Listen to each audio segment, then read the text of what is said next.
Hey everyone, and welcome to our first official stream of Spooky Month.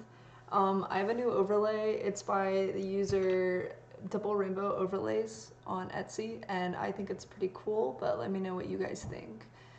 We're gonna start off with some Minecraft, and I will ask, I'm gonna take this off because, you know, it's hard to see with one eye. um, I will ask that someone just spam the chat when I pull up the new overlay so that I can make sure it's all working properly. I gotta move the chat box, but so I'll switch over right now. Welcome to our overlay right now. I don't know if anyone's gonna be joining me on Minecraft today or not. That's okay if not. I got a little background behind me. It's a tablecloth. And yeah, we got this nice overlay. Can someone spam chat, please? So I can see if my chat box is in the correct area. I guess I'll spam it. Where is it? Is it working? I really like stream starting soon screen. Thank you. I like it too. I thought it was pretty cool. I'm trying to figure out this chat thing. Where is it at? Oh wait. I'm stupid. Come here. There we go. Okay. Figuring things out. Okay. I'm gonna have to change the color of the chat and okay. Interesting. Can we wow. Okay. We're learning. It's a learning vibes. Hello, Sanity. Alright, hold up. Let me try something real quick. Let me go to this website and where is my chat? Mine, I need it to be text color. I need it to be black. And I need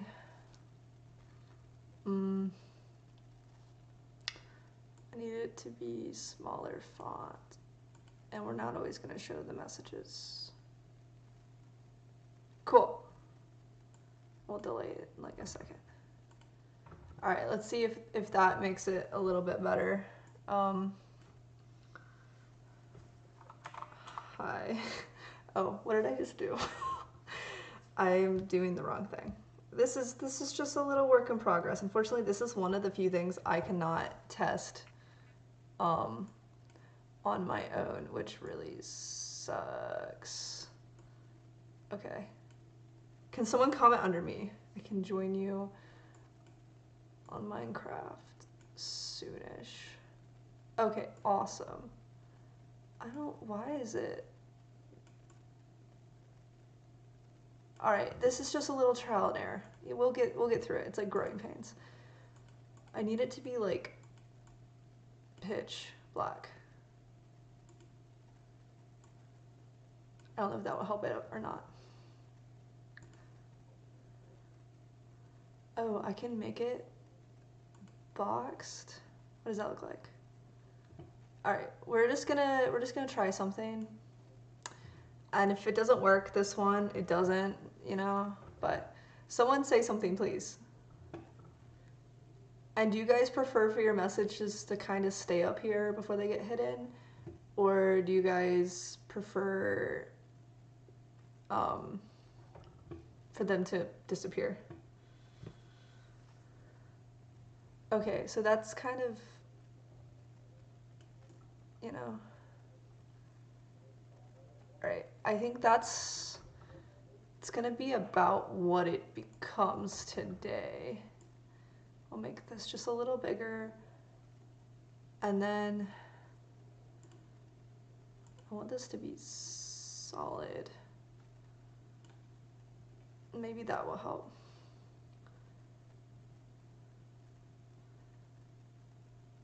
Okay. That's gonna be where we're gonna stay for today. I have to I'll like do like a private stream one day and just troubleshoot it, but it sucks because I have to be streaming to troubleshoot this part of it, which is really obnoxious. But you're not here to watch me troubleshoot my stream. You're here so I can stream. And so we're gonna get going on Minecraft now. Thank you guys for helping me trying to troubleshoot that. Hopefully my Minecraft is on okay. Hopefully one day we'll get everything fixed. You know, I'm trying to make these streams look as nice as we possibly can. So it's a little bit of trial and error, some growing pains, but once we figure it out, it's gonna be so sweet.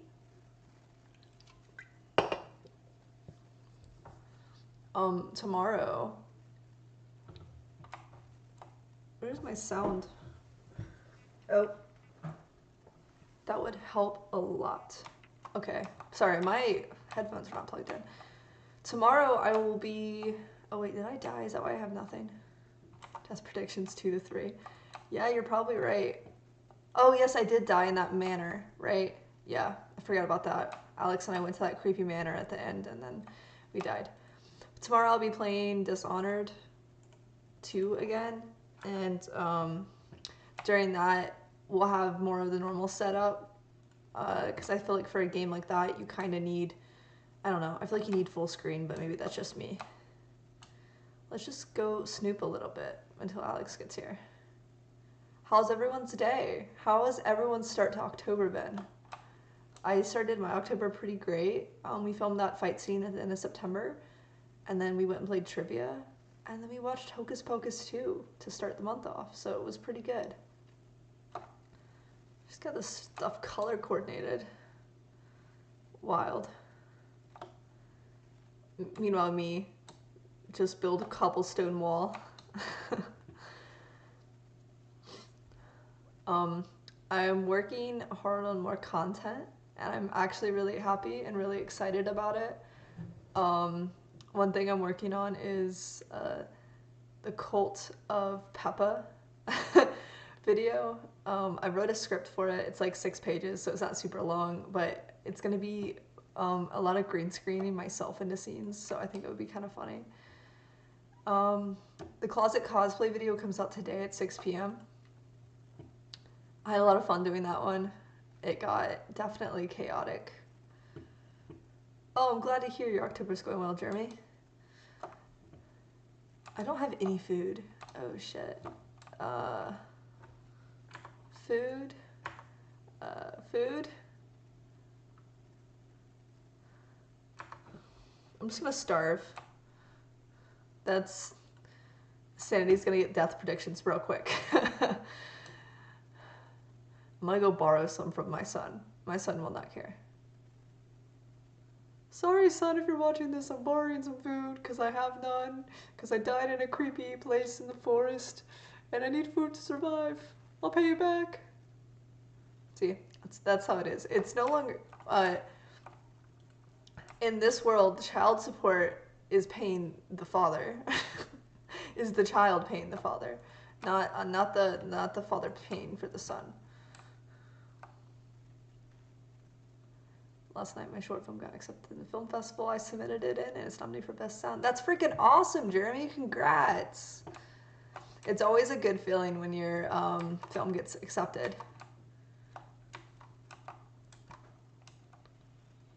Let's see, what can I steal? Oh, okay, it's got a lot of carrots, so I'm going to steal a couple.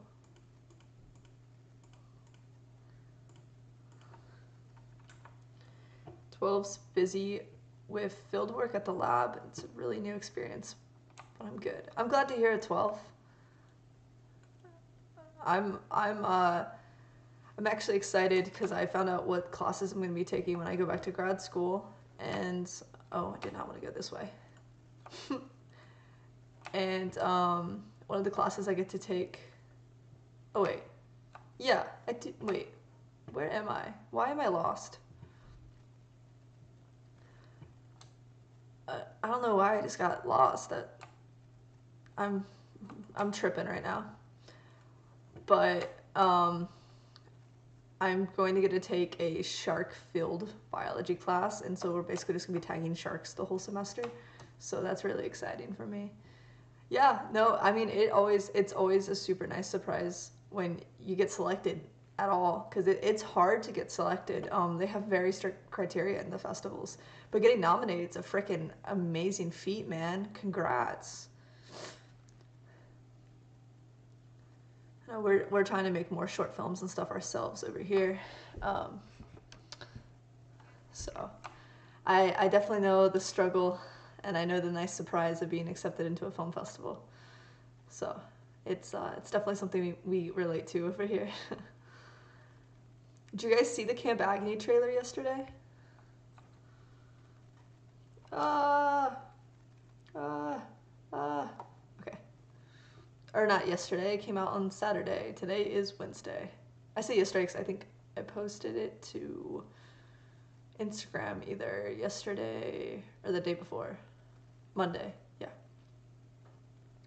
My days are a little mixed up because the stream was supposed to have been yesterday and then pissed my jaw off a little bit from lifting and, eating more food, so. Oh, good, I'm glad. It's our first short that we gotta do with our stunt team. And so we're really excited. It's definitely in the vibes of White Girl Apocalypse because, well, your Enderman is still here. Um, so it's definitely very campy, but that's on purpose. Oh no. Uh, but it's our first short that we made with our stunt team, and they're freaking so cool, and we get to let it go on fire. So I'm really excited for everyone to see it. Thing. It's kind of the definition of camp, but I mean it is called Camp Agony, so. And it's shot in 4K. It's like our second project on the channel in 4K because our first one was the medieval short that Ashley and I did for her college admissions. I made it worse. I made my camera worse. Oh well. I will fix it one day later, probably later today. So the goal today is to kind of play Minecraft until we get a little bored. And if that happens quicker than normal, that's fine. What? 1 second, guys.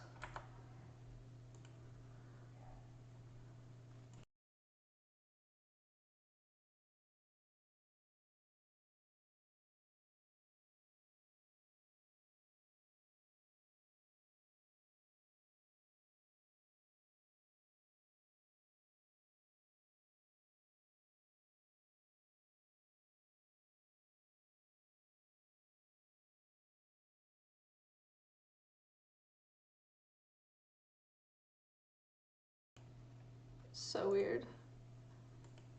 Sorry, we have... Okay, that's better. We have some guys painting the house.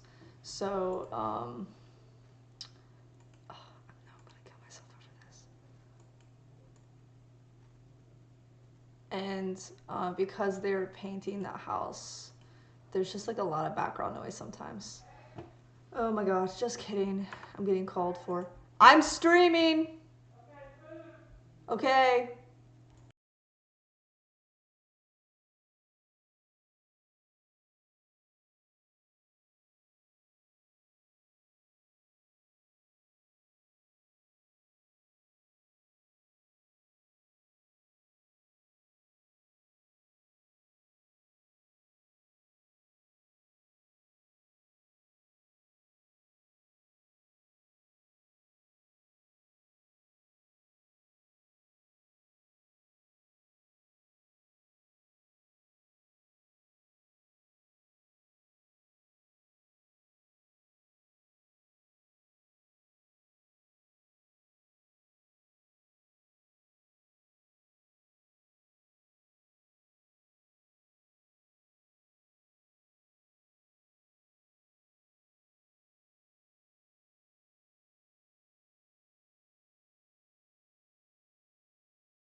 It didn't. It didn't. It didn't. I just turned it back on. Thanks for the call, Sanity. And 12. Yeah, probably. They're like, who is Alex talking to? No, but I have my camera on, so.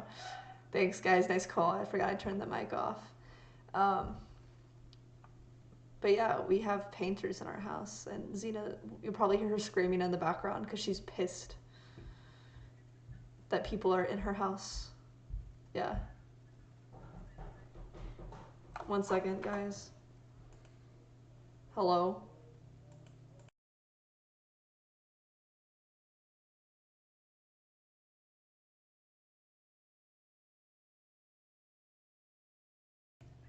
Bro, literally, someone just hit the door to my room, but there was no one there. This is freaking whack. This stream is just whack. Let me test out this new stream overlay that I bought. Also let me just keep putting the beer back screen, because things are getting crazy. Did you survive the haunted chalet, or did you die there too? Alex? Alex?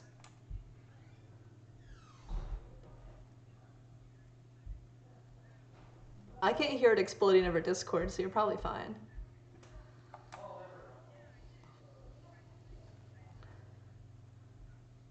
That was probably the good idea.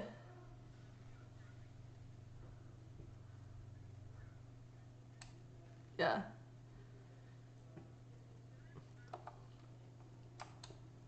That's okay. So it's Minecraft, and then it's just chill time, so it's like whatever. And then it's reading scary stories, and I put scary in quotes because we'll be the judge if they're scary or not.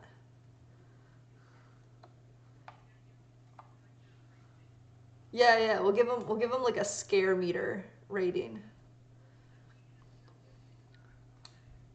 Yeah, absolutely. I mean, if we need to do it earlier, that's fine. I have a quote-unquote schedule, but, you know, it's kind of whatever we decide. If we get bored of Minecraft real quick and just want to read scary stories, we'll do that, you know? Now they can't hear Alex. Hold up. You should be able to. My desktop... Let me make sure my properties are on. Headphones.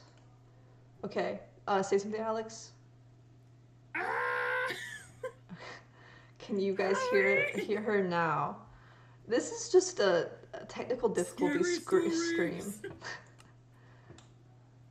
Spookiness. Do we tell spooky stories while running around Minecraft at night? Yeah, I'm kind of...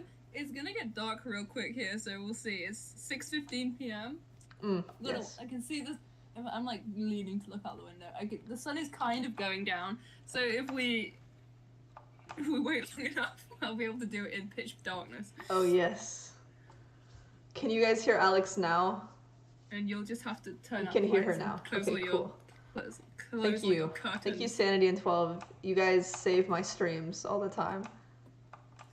Thank you, Sanity. Thank you, 12. Me, just, you know. Do you have some scary stories lined up, or do you? I found a random article that was like, here's 20 like scary short stories.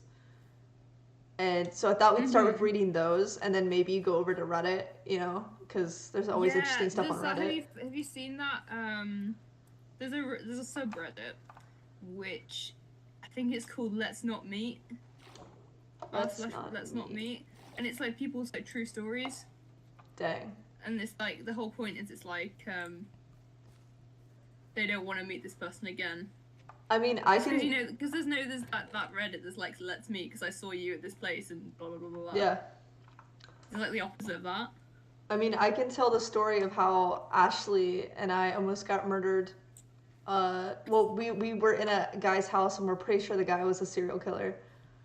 Oh my god, well let's look forward to that. While we were location scouting. So yeah, guys, you guys have that to look forward Terrifying. to. Dude, the freaking closet cosplay video, I shot over 2 hours of content for it. And I edited down to a 39-minute video. Wow. I mean, that's still like a long ass video, but it was like over 2 hours, and I was like, oh my god.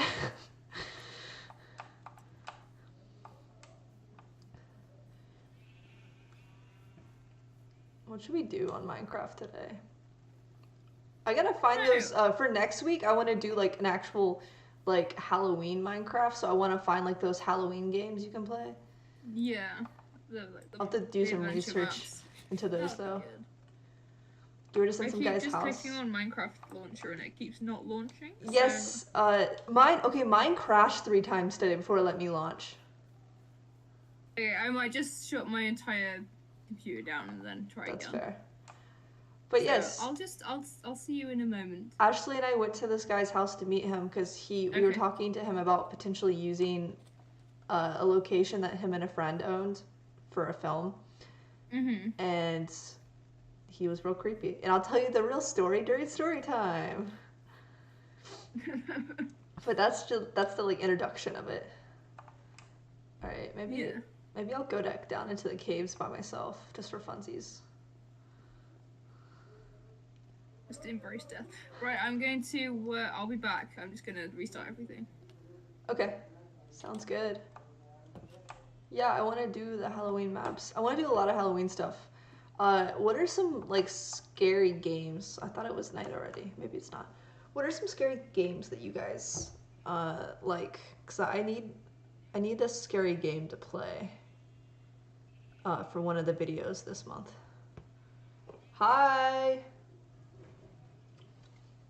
The stream is delayed, so my responses to you guys in real time is definitely a lot slower than when I see your message.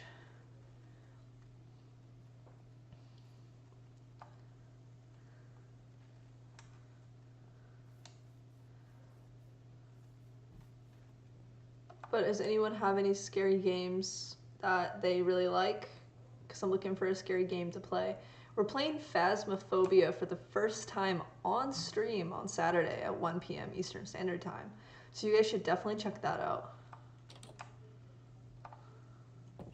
Jump scares are fun. They are. I edited one of the videos that comes out, I think this Sunday, is Until Dawn Funny Moments, and it's just basically me getting jump scared to hell and back. So I thought it was pretty funny. And speaking of games, I need to finish. Oh, something just shot at me. Hello. Hello.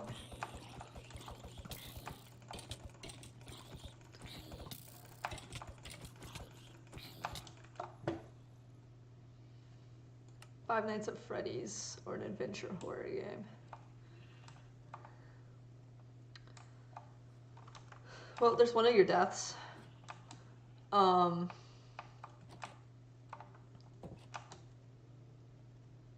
Probably shouldn't have taken so much food down there. I'm just gonna have to go get it and then like run away real quick.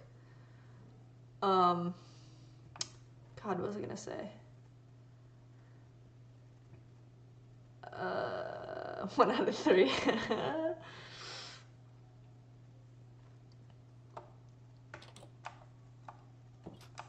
Give me my stuff.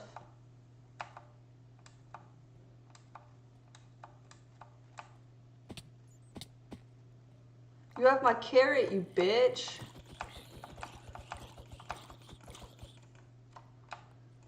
Give me back my carrot.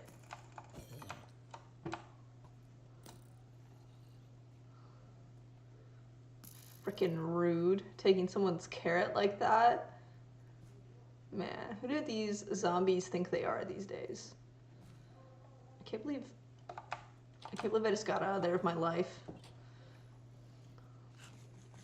It's pretty wild. Okay.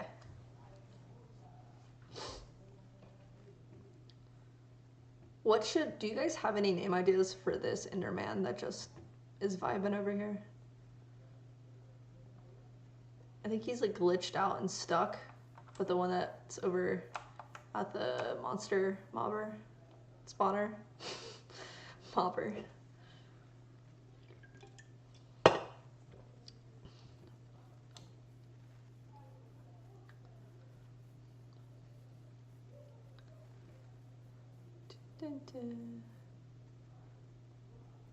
It's so weird playing Minecraft by myself. It really shows you guys that I do need a babysitter in Minecraft, I think. Edward. Alright, he can be named Edward.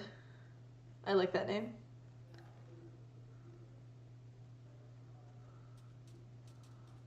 Give him a nameplate, maybe. Hello, Edward. He's just... What a good boy. Just standing there with his box. Edward the Enderman III. Incredible. Can I make a sign for him? What an incredible being. I'm not looking at you. Don't worry, bro. Don't worry. I don't want to look at you.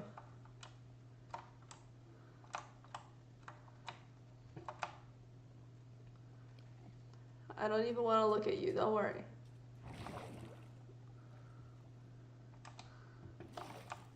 Okay.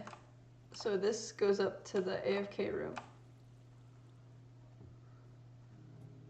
Where we can spawn some monsters. Dang, this thing's high. Look how insane this is. Insane.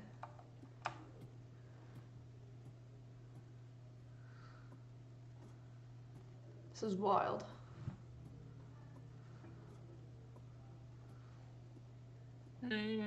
Hello. Managed to make Minecraft open. We'll see if it stays open, but you know.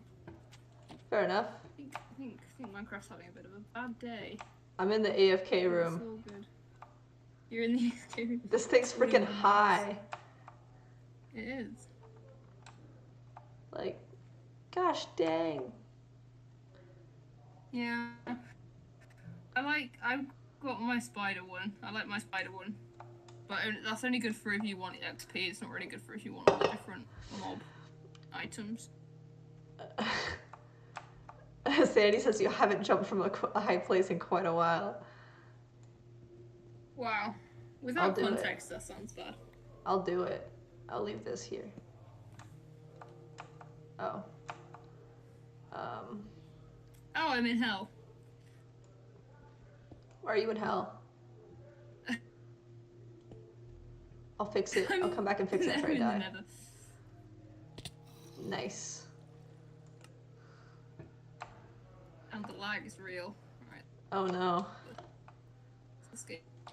Are you happy? I jumped off a freaking tower for you guys. Firing fire at me. So wait, you're in the Nether? Oh, okay. Now you're in hell. I'm in hell for killing myself. What? I was in the Nether. I'm in the Nether.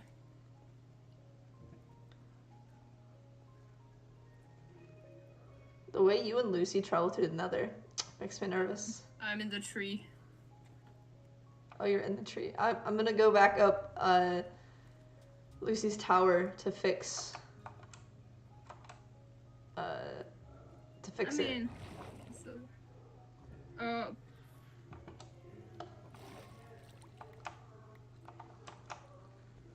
Nice. Alright, we're gonna fix Lucy's tower for her.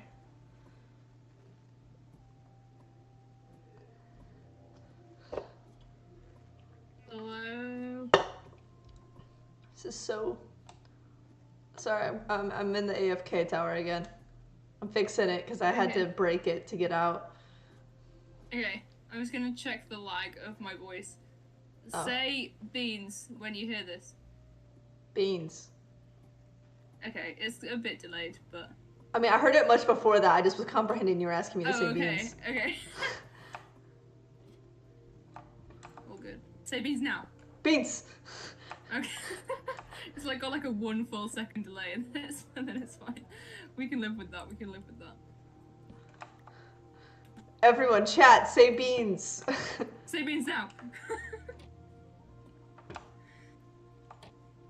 Chat, if you do not say beans right now, I swear.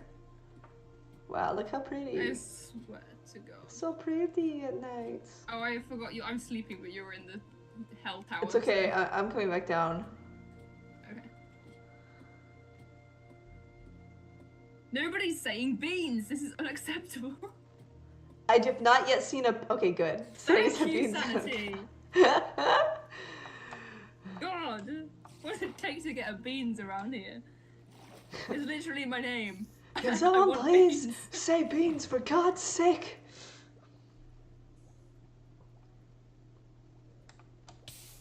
Good lord. Oh. Sanity's the real one.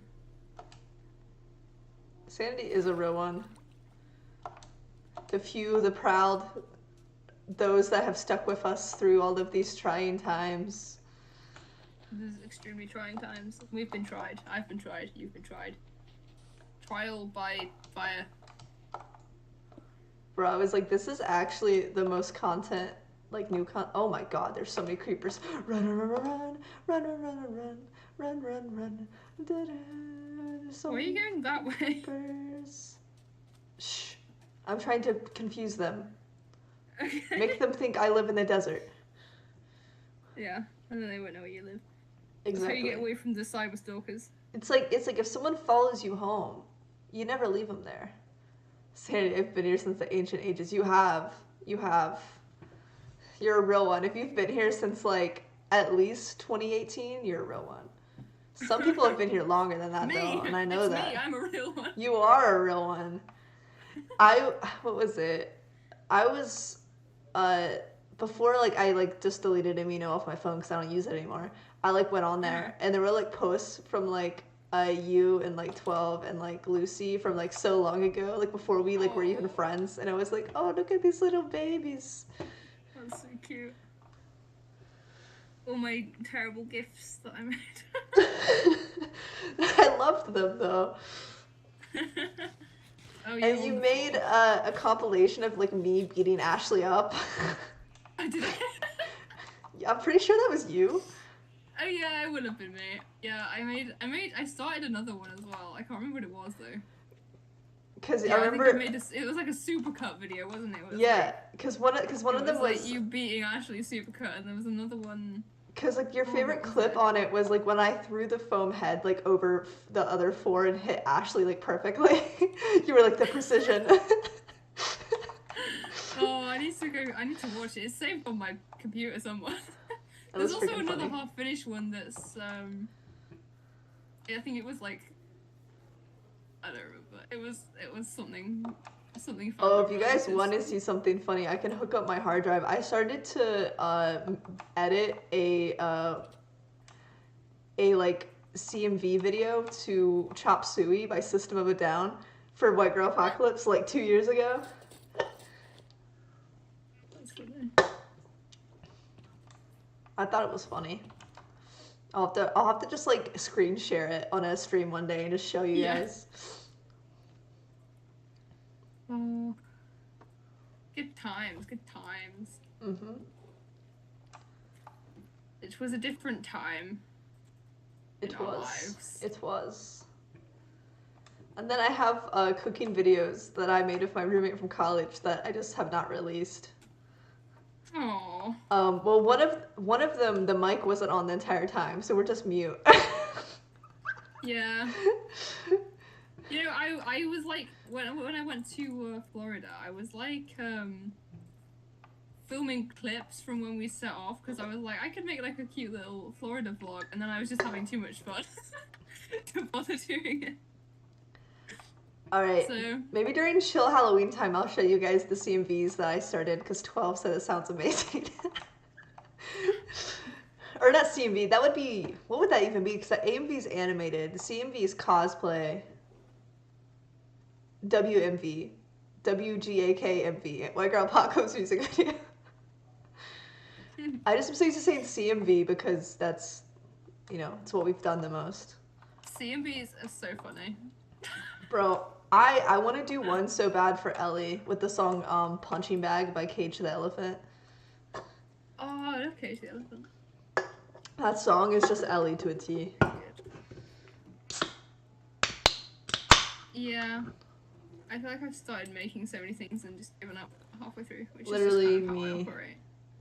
It's literally such a mood. Yeah, same. What else? Just the way what it's else gotta have I be, done? you know? I've abandoned When a I lot have of stuff. so many shovels, I've got like 3 overpowered shovels in my adventure. I'm so excited though, because I think I'm gonna film the dating advice from a vampire on Monday. Ooh, So fun. there should be a bunch of random ass photos of Gunther for no reason. Gunther! Gunther! We love Gunther. And then I can show you guys the like 5 minutes of Gunther 2 we filmed if you guys want.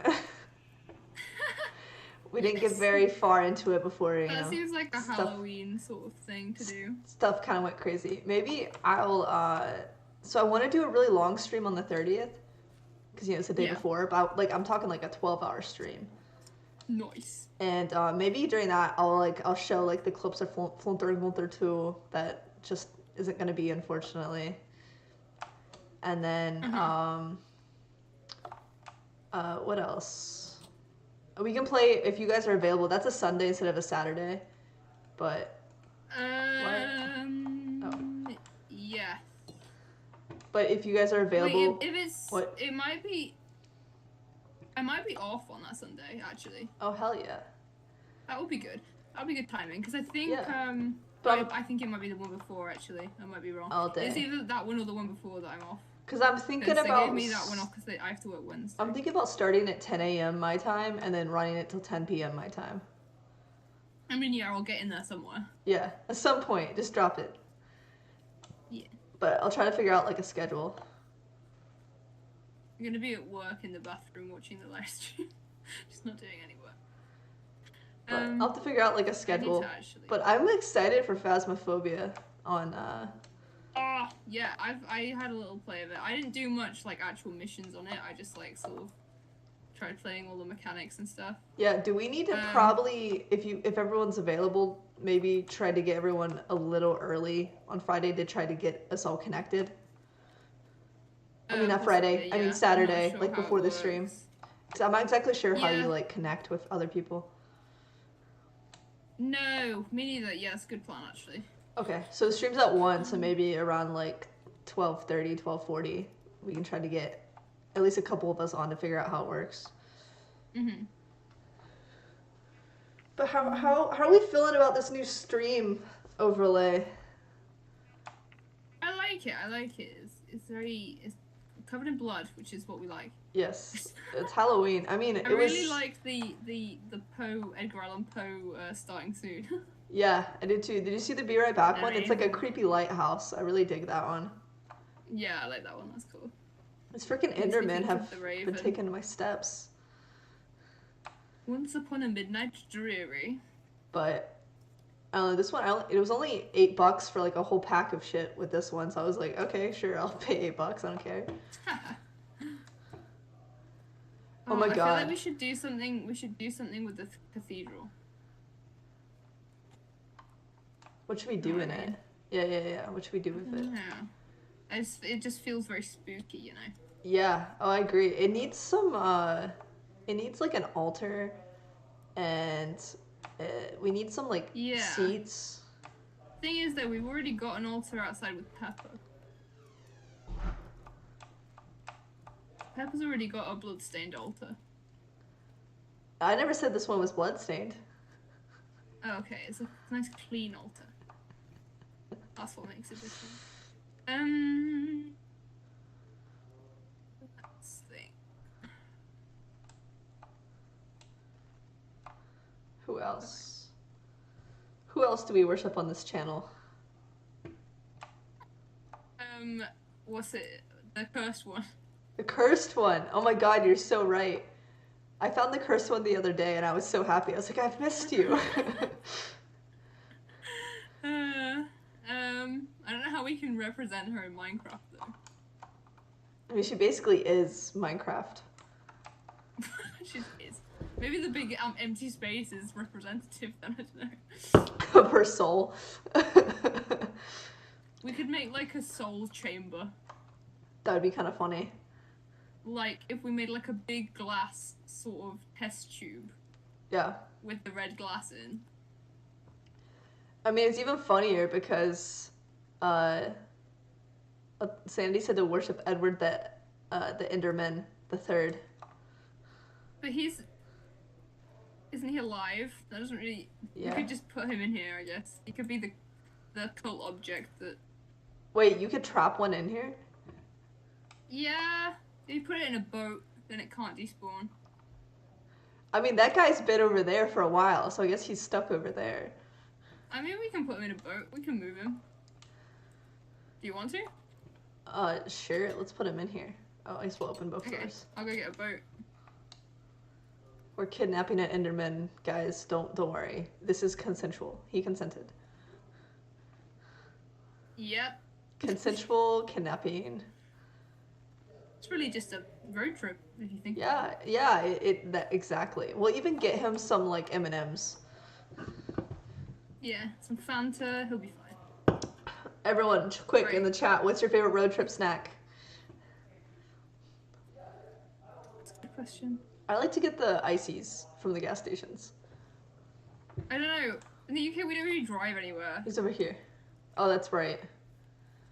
We just get the train. What's your favorite train snack? Train snack. Pringles probably. Isn't Peppa alive? No, Peppa is a deity, so she's neither Peppa's alive so nor dead. Whether she's alive or not is sort of up in the air. She's alive metaphysically, but also not alive in the way that Jesus isn't alive. Okay. Not that I'm comparing Peppa to Jesus. Oh, he's free! I freed him by accident. Oh no! Put him in the boat! Put him in the boat! I'm trying. Get in the boat, Edward. Get in the boat. Edward, get in the boat. Edward.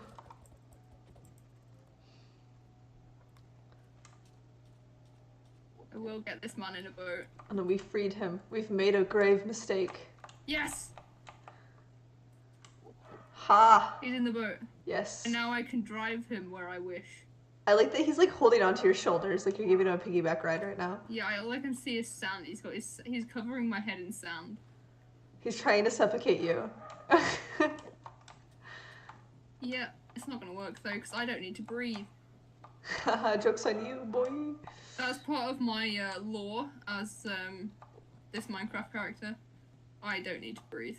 Don't ask me about it. It's personal. Fair enough. Can I go up steps? No. Okay. What if I built you? We might have to make Come this way. a little... Come this way. Okay. Okay. Oh, okay. 'Cause if I go down a step, I can't get back up a step, you know what I mean? Yeah.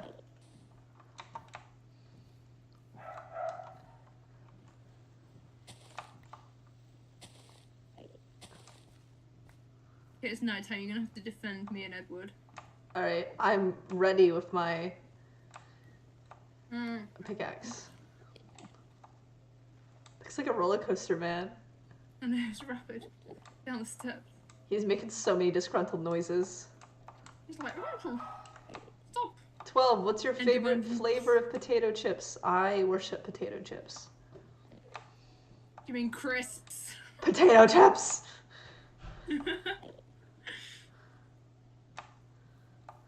Actually, I mean this is biscuits. Oh god, am I stuck on the path now? Oh, because the path blocks are like a little bit down. I can't like go back on the grass. Oh, scheiße. Hang on. Wait, if I let him out, but he might teleport away. Yeah. Okay, we're gonna risk it. What if I just... Right, he needs to walk a little bit. Come here, boy. What if I look at him? I think he might start teleporting if you look at him. Where did he go? He went Get down. him! Put him in the boat! Edward! Come back here.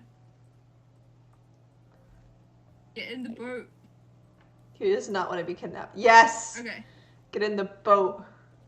Right, I can't go back on the path. What if I take all of these out and make them into normal blocks? Okay, yeah, that'll work.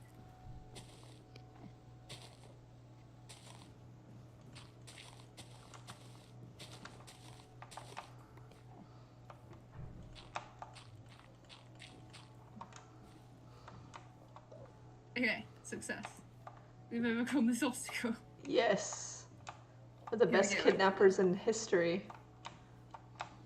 We're rolling, rolling, rolling with the Enderman.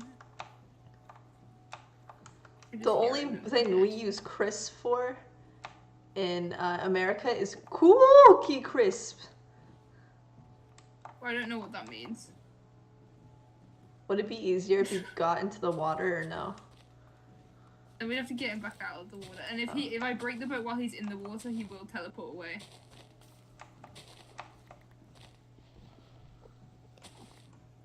Oh, for God's sake, I'm stuck in the flipping hoed grass. Can I just push it? What if I just push the boat? That doesn't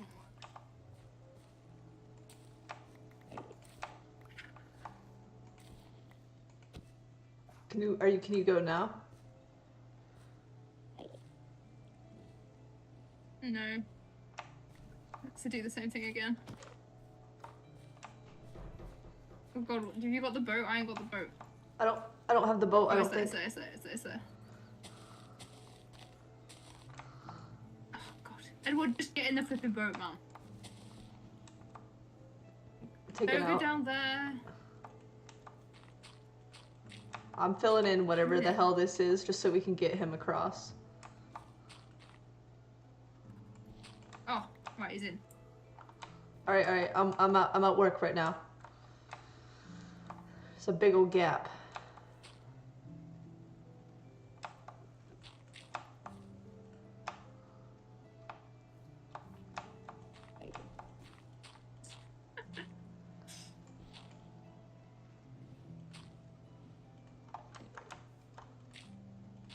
This is so ridiculous.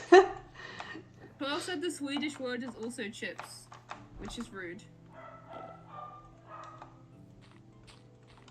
And candy floss. Yeah, candy floss. Wait, Sanity, where are you from? Do you know where Sanity's from? I do not.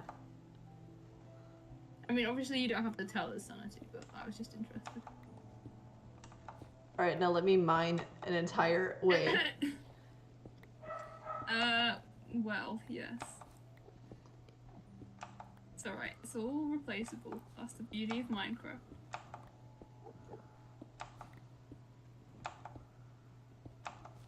We might have to try and, like,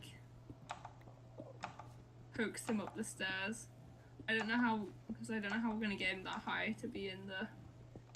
If one of us looks at him and sprints, or like you said, he'll teleport away. Actually... I'm worried that he won't come back. Oh my God, Sanity's from Yorkshire. I'm from Yorkshire, Sanity. Whoa! Small Hey. world. In Yorkshire. Do you like a bit of that Yorkshire tea, Sanity? All right, what are we gonna do? Do you want me to keep digging, or what do you want? Okay. Let's just see if he will walk that direction if we let him go. Come here, boy. Oh. He's going. You're going a bit left, Mom. Okay, this is better. Oh no, he's running. Come Don't here. go down. Don't go down. That'll Come do. here. Just get in the boat. Get back in the boat. Don't lose that. Keep your eyes on him. Where's he gone? He's right there. Keep eyes on the prisoner. There he is. Get in the boat. Boat. Oh, yes, okay. Right, we're higher up now.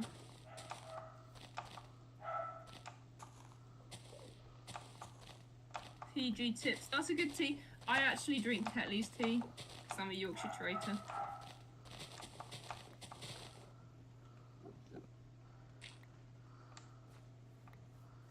Oh, we're actually on the right level. Now we just have to break in the wall.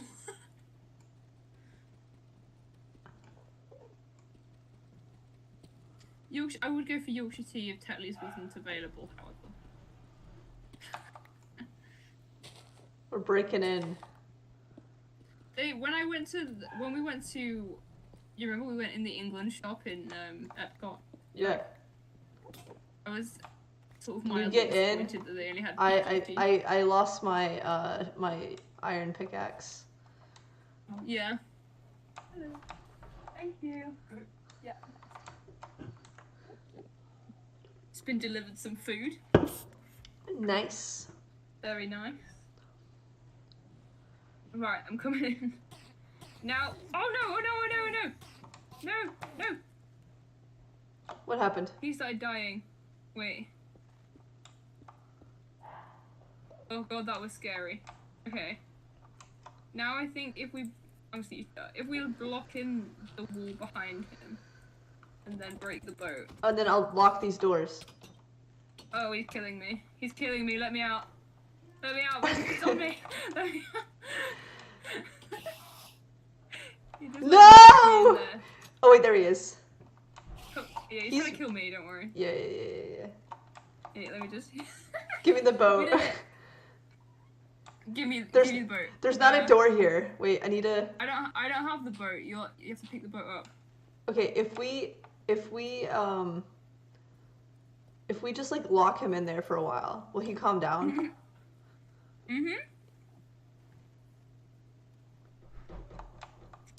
Actually, if I leave and rejoin, he'll forget about me. There we go.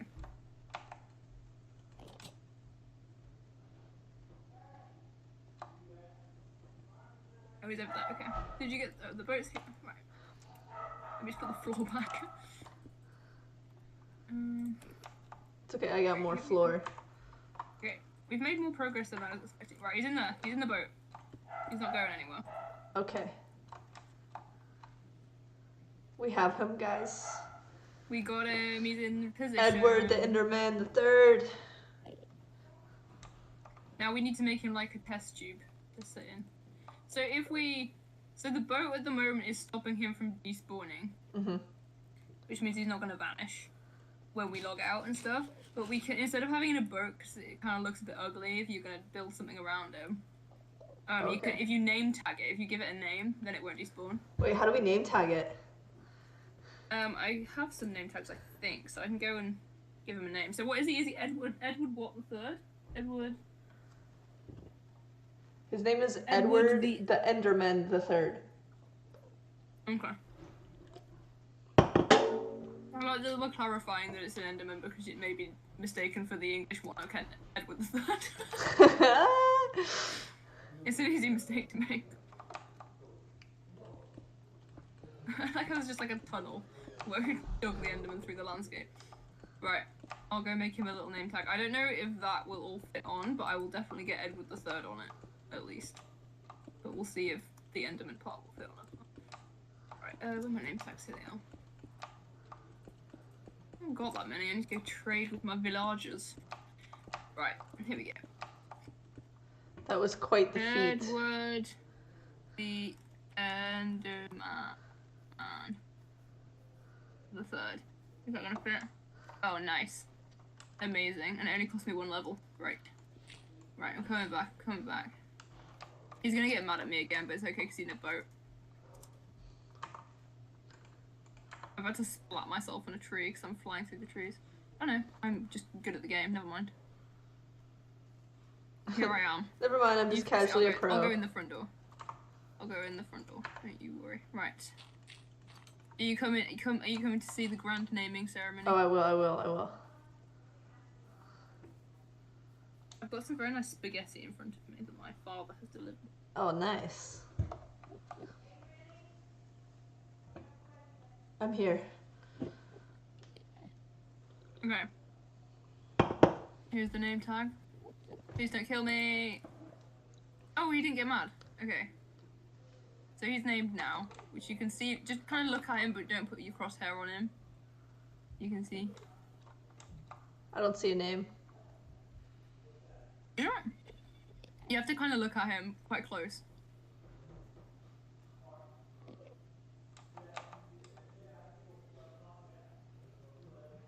I can see it. Oh, there you go. I got it now. Really close. Yeah. Edward the Enderman the Third. Amazing. He is officially named. Welcome home. Fantastic. Your test tube will be built soon. Right, should we go clean up our mess? It's almost Wait, like you already nothing fixed happened. this part. Yeah, I'm fixing this part now. I have 31 dirt. I can start it.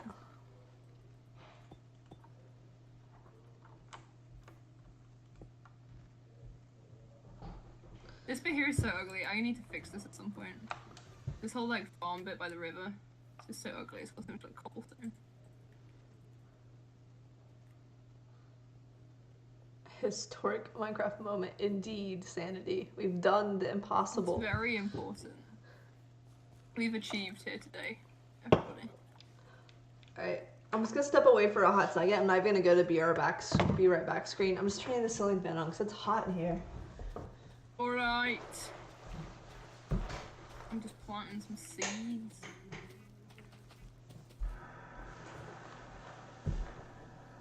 I'm gonna eat some spaghetti. Freaking sweating. Alright. Oh, horrifying. Thank you. Absolutely terrifying. Wow, that's not what you want somebody to say when they come back and look at your face. It's because you were like this. Wow, horrifying. Absolutely next time frightful. I see you in real life, I'm gonna greet you and be like, wow, horrifying. Please do. I have this really funny video on my phone of when I was just like stalking you outside the ride that you were on. And then you just point straight at me from really far away. Oh, outside of the carousel of progress. Yeah. I was sat there just like, this ride takes so flipping long. It does. I know, because we had like got in line for like a restaurant. And like we were in the restaurant said it was gonna be like a 20-minute wait, so we're like, okay, we'll go on this ride, and then by the time we're off the ride, no, we were on the ride 5 minutes, and they're like, your table's ready. We're like, well, fuck that. Alex is not horrifying. Alex is beautiful. I agree. Aww. Alex is beautiful. Somebody's on my team. It's just horrifying when you click play game and it's like, I'm seeing you on a molecular level.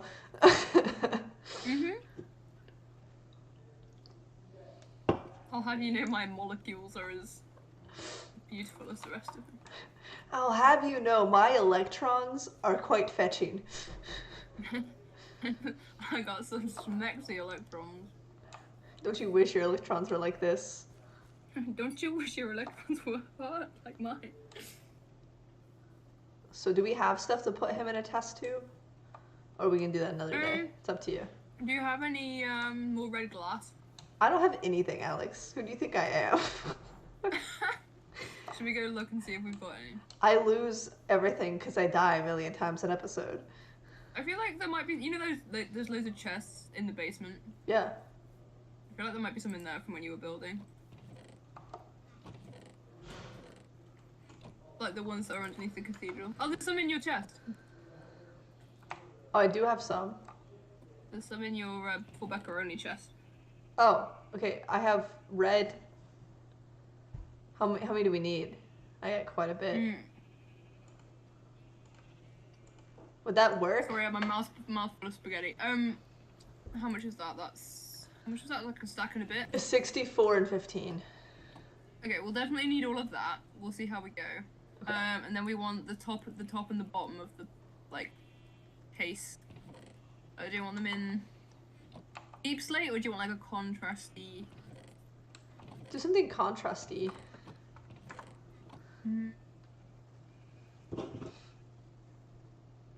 What's it made out of? Is it made out of basalt or deep slate? The cathedral. It's mostly deep slate.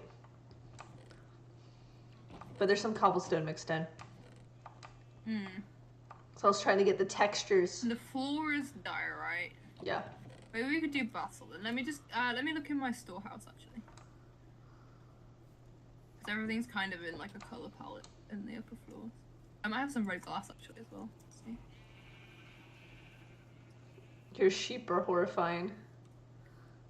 Those aren't even the bad ones as well. Those are the more humane version of the sheep pen. Right, let's see. Could do blackstone maybe. Might be good. Polished blackstone. It's kind of the same, but it's a little bit different. Or we could do white. And the quartz. Ooh. We could do this sort of white color, or we could do the polished deep slate, or the polished basalt, blackstone even. I keep saying the wrong words. Like this. Have a look at that. For like the top and bottom. Just slightly different. Ooh, that's nice. Yeah, we could do it in that. It depends how much blackstone I've got. Actually, I might have to go on a blackstone mission. Oh, never mind. I've got loads. Right. I just need this stone cutter to make it into polished blackstone. I'll do 3 stacks. That should be enough. Yeah. You have an axe to break this? I don't have. Oh yeah, hang on. Gotta make one. I don't have one. Nice. Okay. Where am I going? I forgot what the stairs are. They're over here. Oh, I was gonna tell you guys. I'll talk to you guys later about it. But I found a couple of websites that'll let us all record a podcast together. Oh, cool. That we can maybe try out to see like which one we like. That would be good. Because some of them even let you record video. So. Oh, fantastic. Yeah. I did some research. Is it free? It is. The one is. The other one is just like one of us will pay. I'll just put it on the company card. I don't give a shit.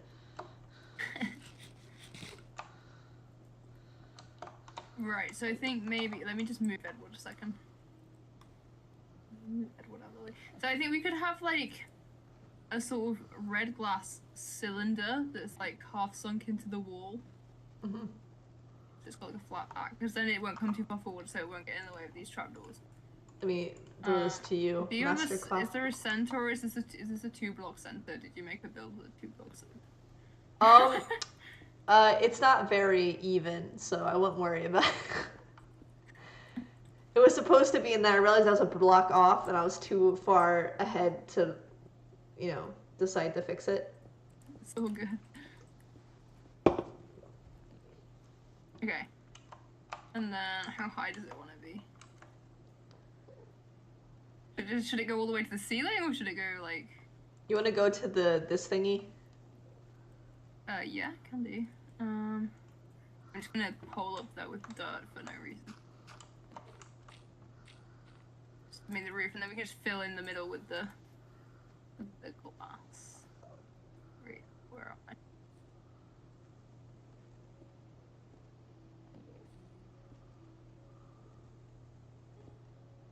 Is this? It's very dark up here. Yeah, I don't have any torches up there. 1, 2, 3. I can hear Redwood like, what are you doing? 4.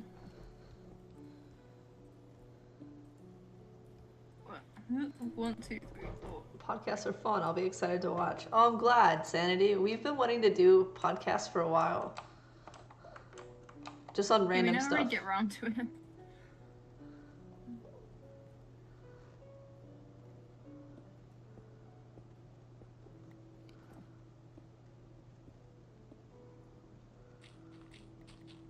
Wow, a true master craftsman at work.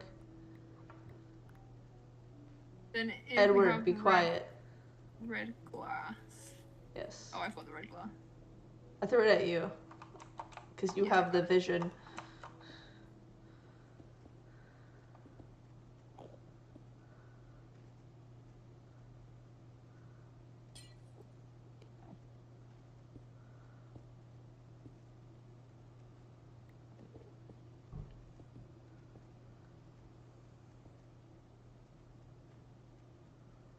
Okay, so we need to put Edward in first, I think. Before we go any further. How are we going to get him in here?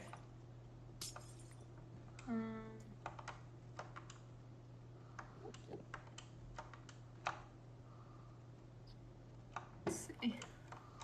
Oh, he put his block down. He put his red sand down. Oh. Oh, Edward.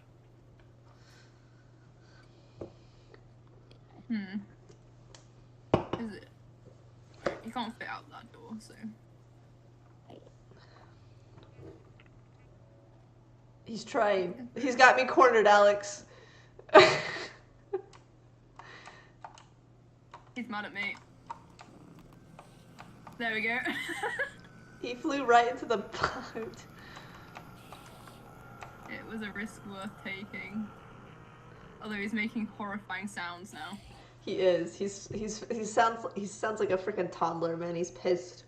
Now, I'm slightly hesitant to let him out of the boat because I'm afraid he's just gonna leave and teleport away. Yeah.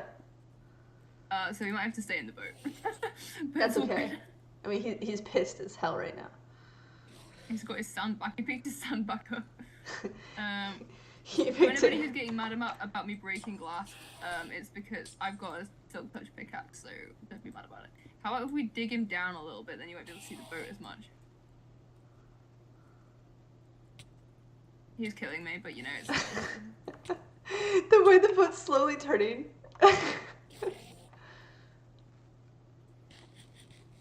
He's really trying to murder me, hang on. There we go.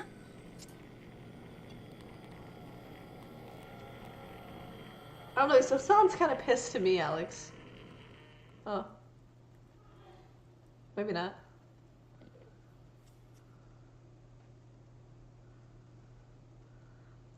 Okay.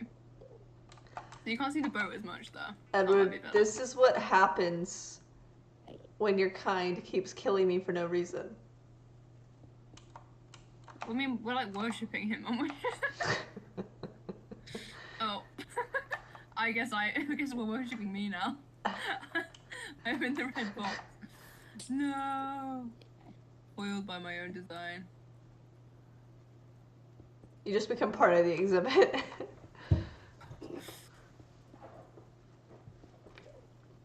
What do Endermans eat?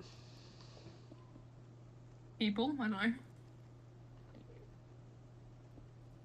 Yeah, that's why we gotta sacrifice people to him. That's what the... That's what the basement's for. Yeah.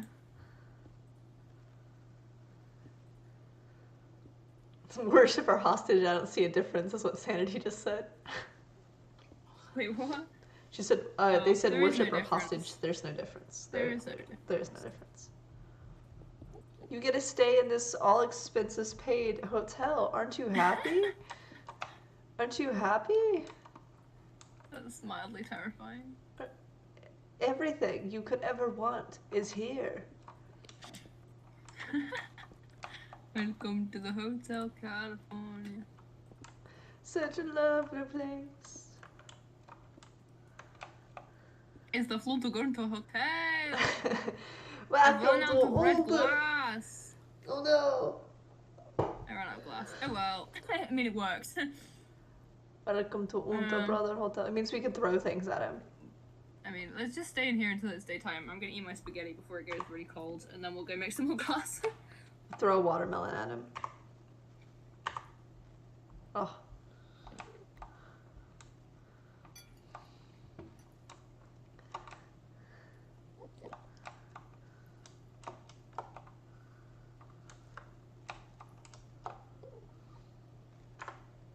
Oh. Good spaghetti. Take your watermelon. He says, I am a carnivore. Well, you're gonna eat watermelon now. Mom's spaghetti. No. Spaghetti sounds really good. Yeah, got a good spaghetti bowl. Yes, 12, welcome back. We have trapped Edward, and he's only tried to kill Alex 4 times. Mm-hmm. But I don't die, so it's all good. Better you than me. I'm all decked out. I'm wearing a hazmat suit. Lucy's gonna come back in the game and be like, what the hell did you guys do? She's gonna be like, where's Edward? He's gone from the spawner. He's here now. Oh, Sanity has volunteered to be sacrificed to Edward. Oh. That's nice. Yeah. You hear that, Edward? You have such a loyal follower. Yeah, until we can get Sanity to sacrifice themselves, we have to feed you watermelon, but you know, it's all good, bro. Okay.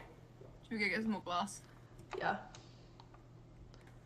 I'm Let's thinking. Just shut him in so there's no, so like a creeper doesn't wander in and blow up the glass. Oh my god, that would be so terrible. I know. After all this effort. Oh, I forgot that mobs exist. Die! Let's go sloop. Slooping. Slooping. Slooping, slooping. Sounds like Simlish. I saw you were playing The Sims earlier. Oh yeah, I just constantly play The Sims. I like checked to see if you were streaming, because I was like, is she No, I just spend all my time playing The Sims.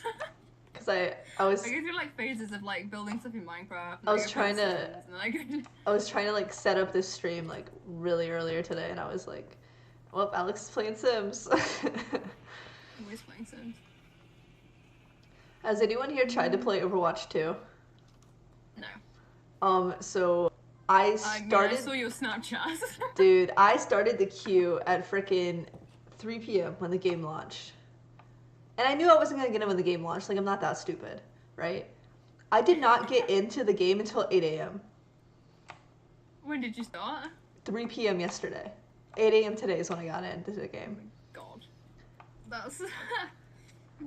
I bet everybody was It was bad. Trying to get in. They, well, they didn't have the servers, like, ready, and then, so I...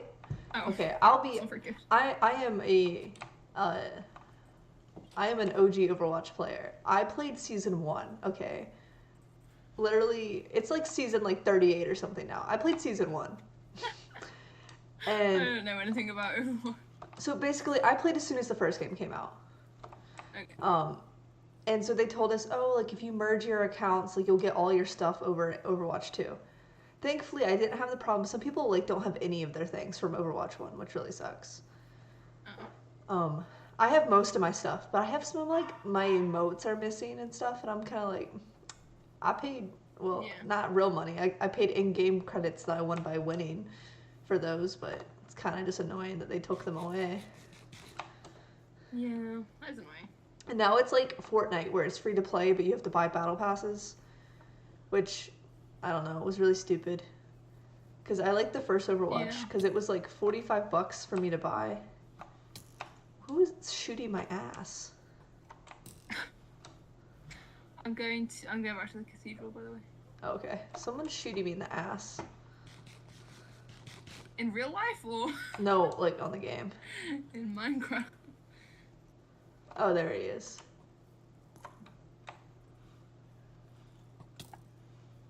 I mean, we could probably make this look better, but, you know, it fits the vibe.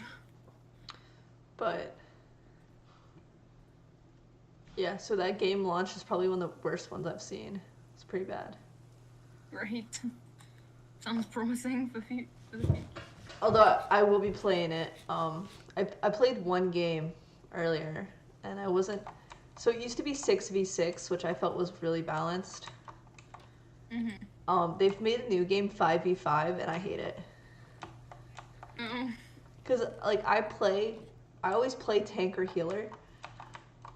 So, in making it 5v5, you get 2 healers, 2 DPS, and only 1 tank. And that's really no bueno. Right. I don't really know how these things work, but I'm sure. Well, it's just like when you're the healer, when you have 2 tanks, that's a lot of bodies you can hide behind. Which means you stay alive more. So I played,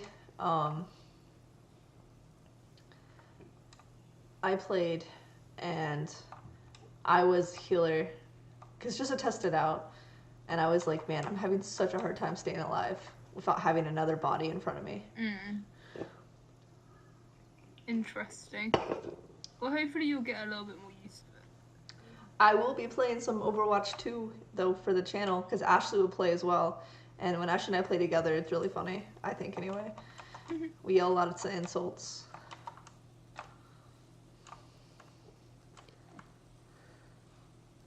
This looks good, Alex. Please do not. Thank you.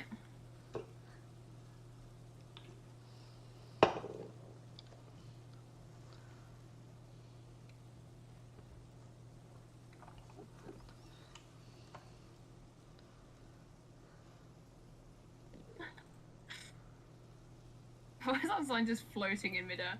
Oh well. It is. It disturbs the gods. That's funny.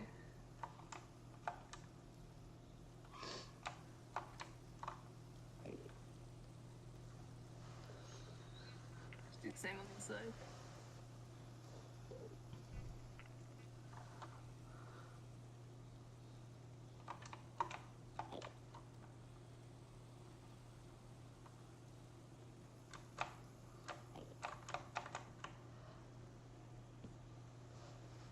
Incredible. This is just the best use we could possibly have gotten out of the cathedral.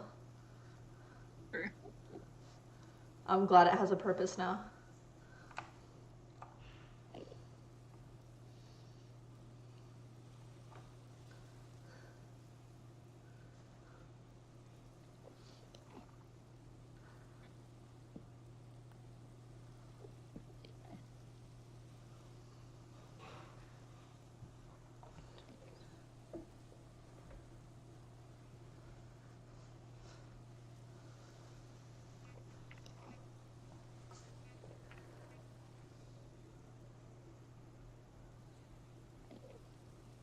Would you guys come visit Edward? Let me know. Please do not ask what happened to his predecessors. He's very sensitive about it. Yes. He's the third for a reason, but we don't ask why. So here's what I'm thinking, Alex. Take like a 5-minute break so I can go run and grab food. Mm-hmm. And then we come back in and we start scary story time. Yes, I found a good one while you were talking about it, so I'm just gonna proofread it and make sure it's all good. Okay. All right, chat. Okay. Give me like 5 minutes. I'll put the be right back screen on, and we'll get to some we'll get to some reading. So I'll see you guys in a few.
Oh, Mike, turn that back on. That'd be good. Make myself a little bit smaller. Hello. Paste. Okay, I found a good one. I'm just trying to make it so you can see who's talking. I need to get myself like a spooky background. But... Yeah, I went on Spotify and I looked up spooky ambience. Oh, nice. And I am it's called creepy ambience actually, and it's currently creeping me out, so it's doing its job. It's probably gonna be scarier than the stories we read. It's not even music, it's just like sounds. It's like the background of horror movies when there's no music playing. Oh yeah. It's quite good. Also, it's now fully dark. It's fully dark here right now. Oh good. Glad that you I've get only the got my full one effect. lamp on. I haven't got the main light on. I've got one lamp on. I'm gonna turn it down as low as it'll go. Ooh, that's pretty low. It's pretty dark. I got chicken nuggies and fries. Is there any way you can like blot out some light and make it spooky? Just turn off all my lights. I mean, I'm still gonna get light because I have a window that's to my left. But I can like. Well, let me turn them off real quick. Make it spookier. The creepy ambiance is really Dude, I'm glad I'm not here by myself. I'm freaking myself out. I used to watch loads of That's like, as dark as mine's gonna get, unfortunately. Wait, let me see. It's definitely like darker than it was. Your pirate belt. Very good. It's definitely darker than it was. But yeah. Oh yeah. It's still it's a little less bright. Yeah. I mean, I have a window, like I said, right there. It's... I used to, like 2 years ago, I used to really freak myself out because I watched true crime at night. Oh, nice. So I literally, like, watched true crime episode after episode on my own in the house at night and then literally, like, terrify myself. You know, sometimes that's just what you gotta do. Oh, Lucy's got chicken nuggets too. I want chicken nuggets, even though I've just eaten spaghetti. Quickly run and help my sister get some boxes from the attic. I hope your scary stories are very spooky. See you soon if I'm back. Well, Sanity, I plan on being here for a little bit, so... I got some nugs to eat, some stories to read. You got some nugs. I got the spookiest Halloween lunch, okay? I got the homophobic chicken. So spooky.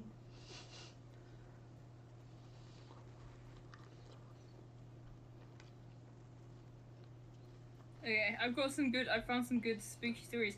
And even better, they're true stories. Ooh. But I feel like, I don't know, do you want to kick it off? I feel like you should kick it off.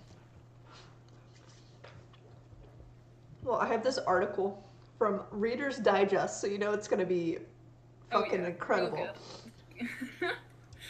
It's 20 scary is its own brand of horror. Yeah. I like the lighting my phone's giving me, like that creepy lighting. I turned my laptop's brightness all the way down. It's dark. This first one's called The Architect's Key. Okay, I'm ready. There was once a man named Edward. Edward! Benjamin III, what? Who designed and built his own perfect house. He lived in it for many years, until he eventually passed away. A new family soon moved in, but whenever they went into the basement, where Edward's personal study had been, they would get the feeling that someone was watching them. One day, the father of the new family decided to fix up an old jacket, which every tailor in town had told him was beyond repair. So he went down to the old study, laid his jacket on a chair, and then tried to see if there was anything in the old desk that could help him mend it. But the drawers were all locked, and he couldn't find a key anywhere. The next morning, he came down to find the key on the desk, all the drawers open, and his jacket completely fixed. That's it. Reader's Digest. Oh. So spooky. Incredible. That was it? Yeah. There you go. I feel like, I don't know. Is there a way that if I like put my camera on Discord, you can put it on the stream?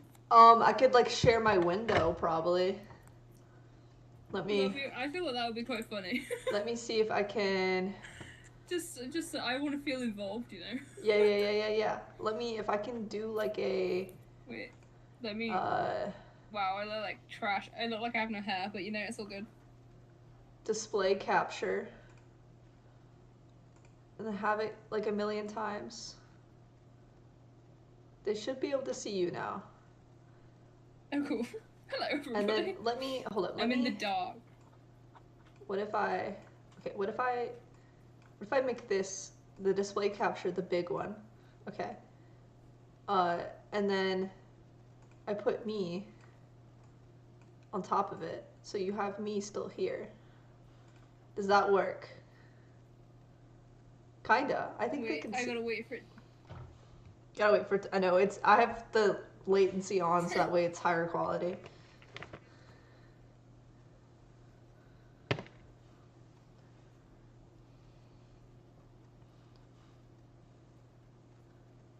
There we go. Yeah. It's so delayed. It's got like 3 layers of delay on it, but it's all good.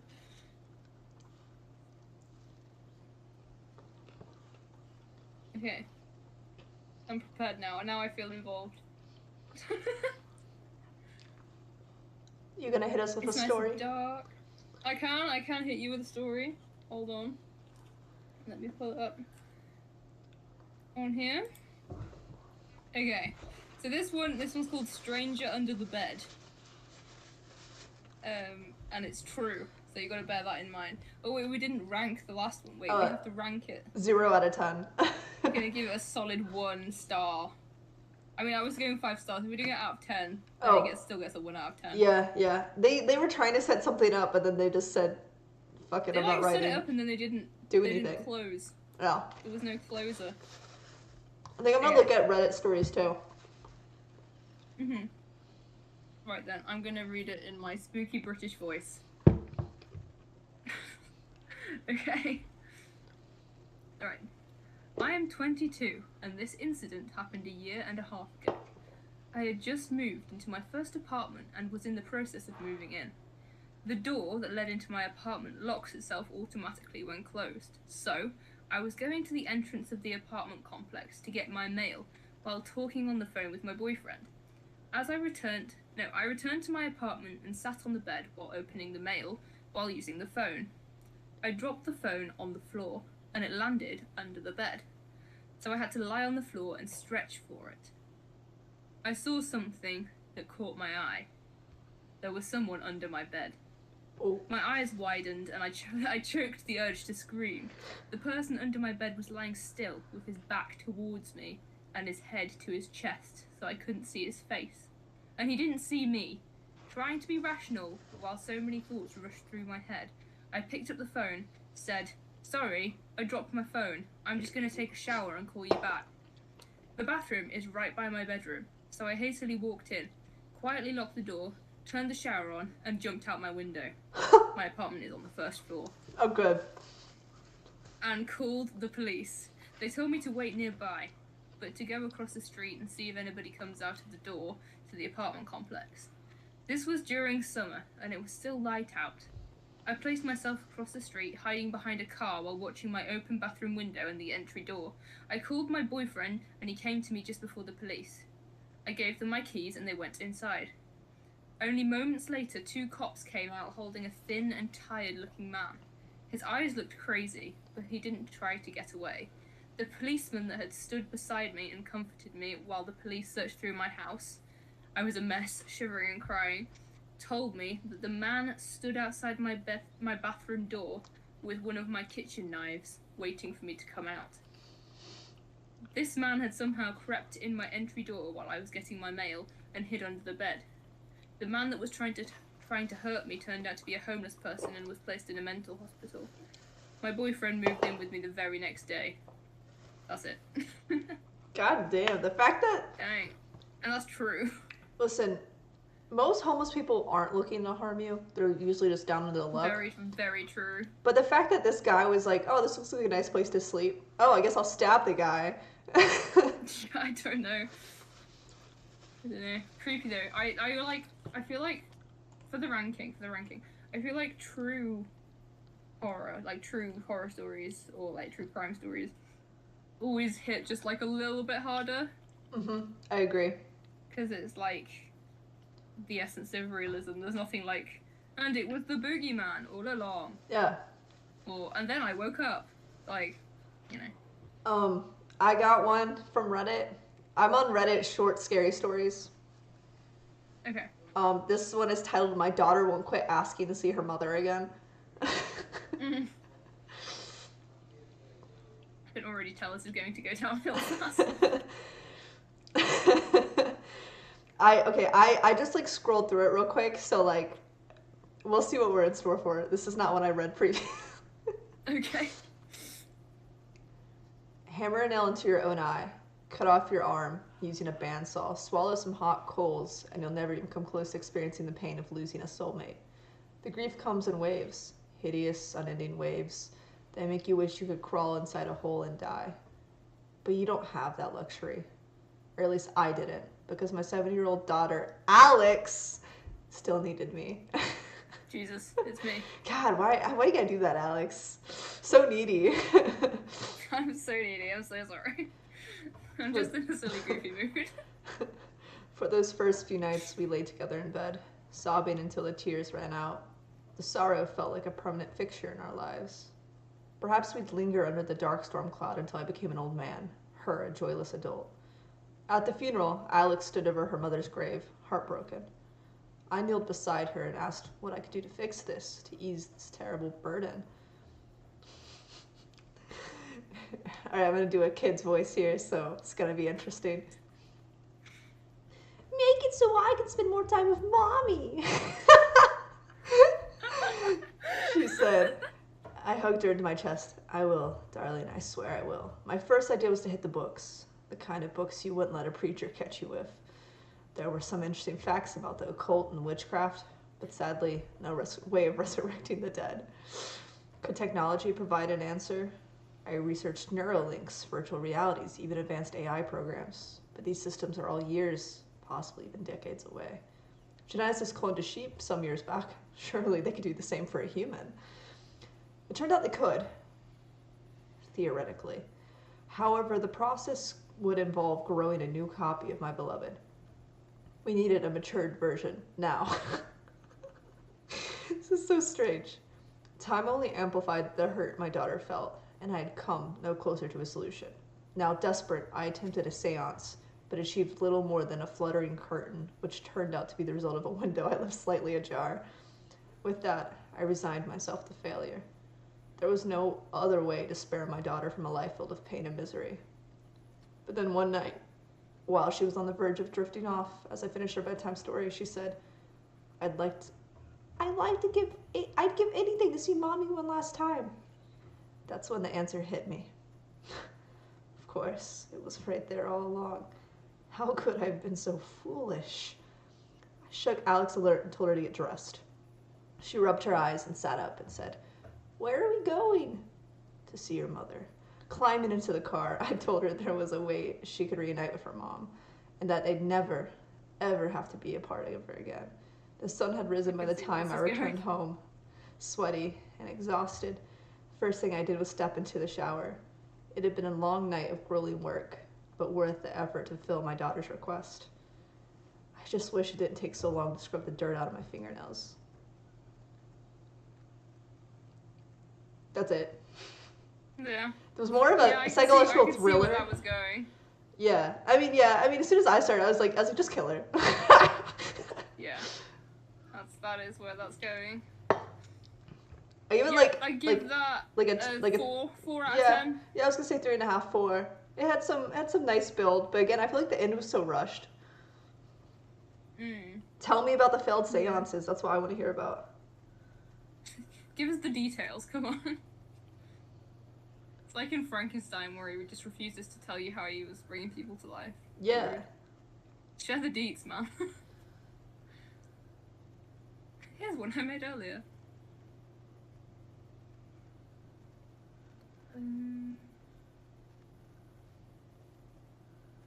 Okay, I have another true one. I haven't read it through. It's just on the same page. Oh, The Smiling Man. I know this one. I think I've heard this one. Man. But it's a good one, so please read it. Okay.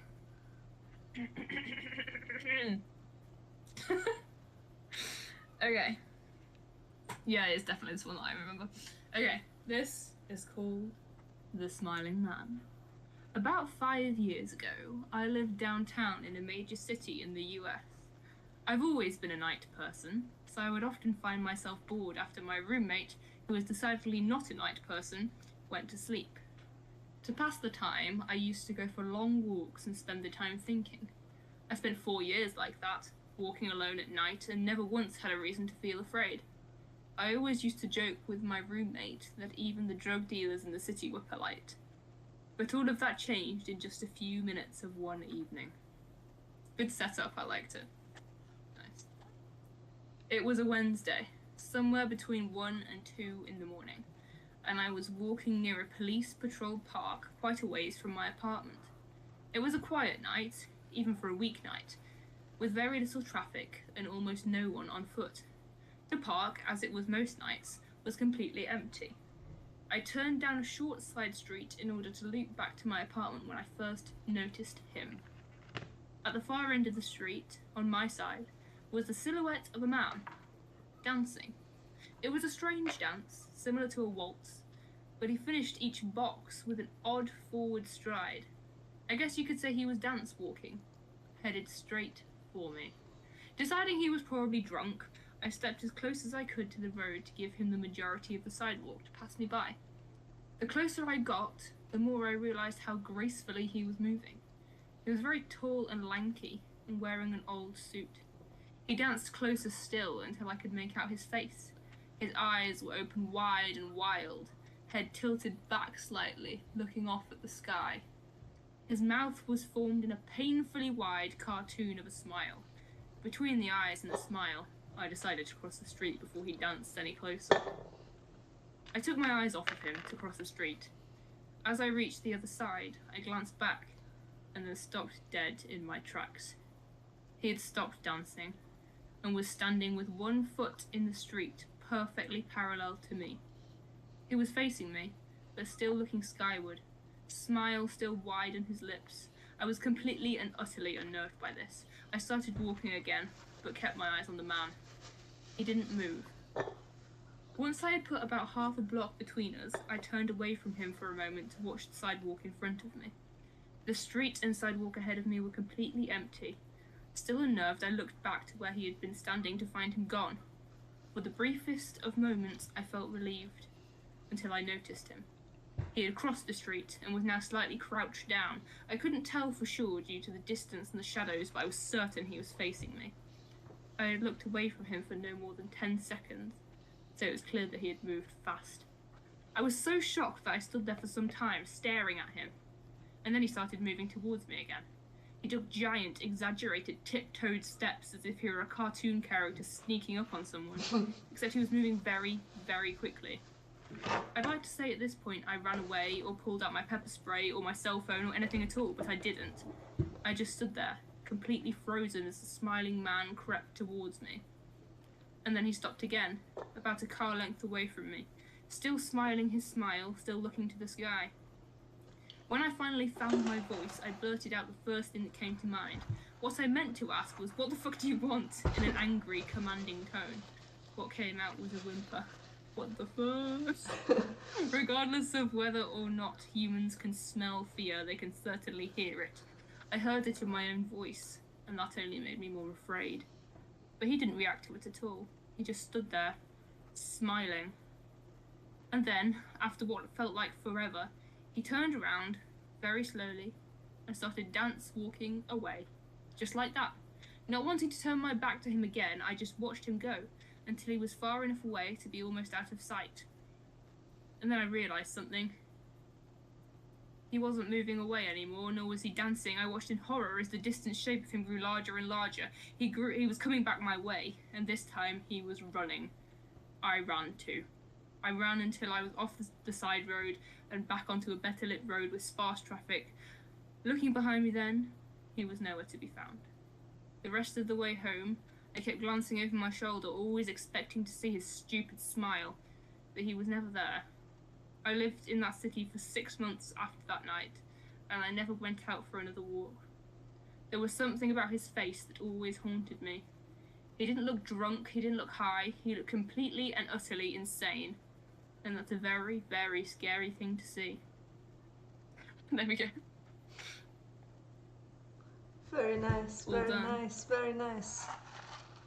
The dramatic reading. I like that one. I've read that a few times. I do like that one. I think it's very well written, apart from anything else. I agree. Give it a 7? I'm searching. I'd give it a 7. Oh, I think if I had a story. Yeah. I would say that's pretty fair. Alright. If you're in the chat, by all means, feel free to grade the horror stories, scary story. Yeah. We need a campfire, we need marshmallows. We do. I want s'mores. I don't know what this one is at all. I'm on the Reddit. I'm on r/no sleep now. Oh yeah, I know that one. This one says, we've been locked in our classroom for days and our teacher's starting to act very strange. It was posted 6 hours ago. Ooh. That sounds, I don't like the title. I don't either. Go on then. Day 1. We had just opened our textbooks to chapter 8 when the alarms flared overhead. A red strobing light spun by the door as metal slats slid down the wall to seal us in. The others started to stir and panic at their desk. Now, class. I'm sure everything is fine. Probably just a drill. Mr. Jonas held up his hands in an attempt to soothe the crowd. Just as he was about to open his mouth, Evie came over the intercom. I'm confused at who these people are already. Like, who the hell's Evie? A good question. Why is she over the intercom? I don't know. She's got power. That's how you know she got the status. Level 3, contagion located in south quadrant of campus. Lockdown protocol is now in effect.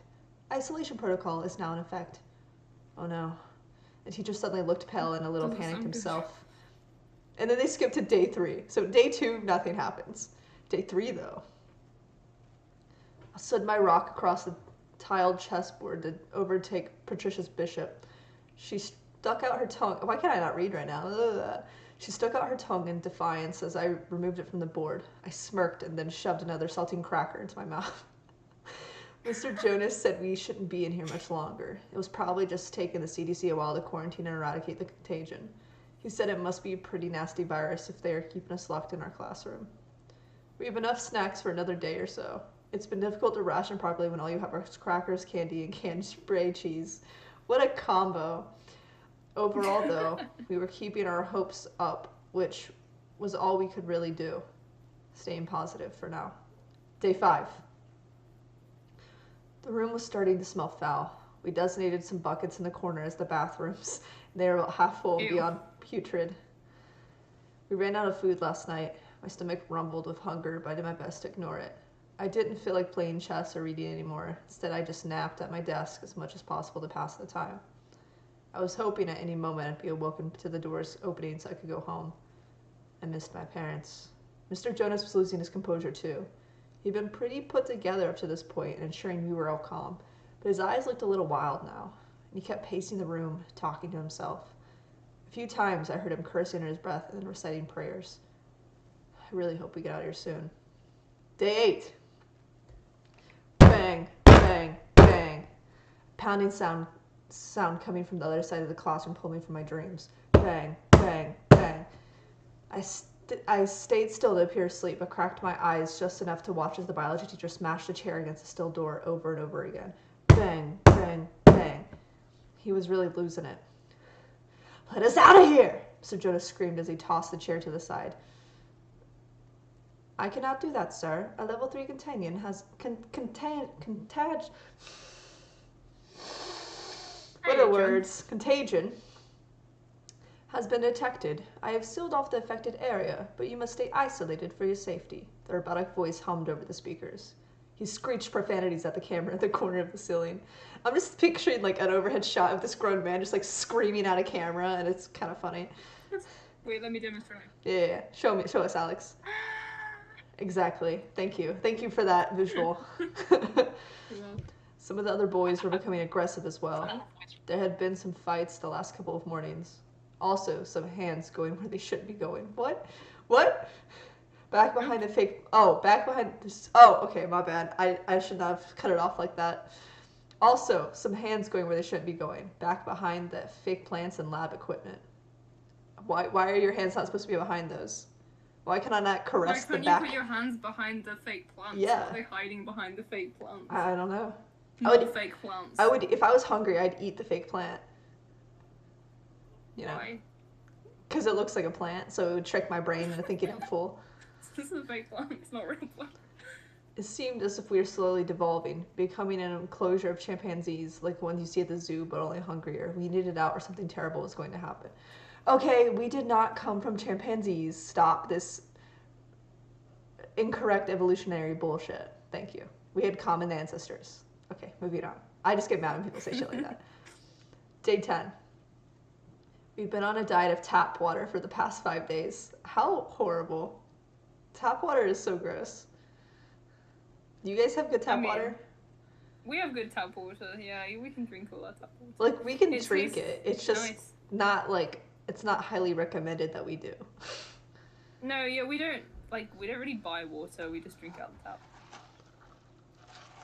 We have some states that are a lot better than others, but some states it's like, do not drink the tap if you want to live. When we go to Florida, we always buy all the water. Yeah, I don't blame you.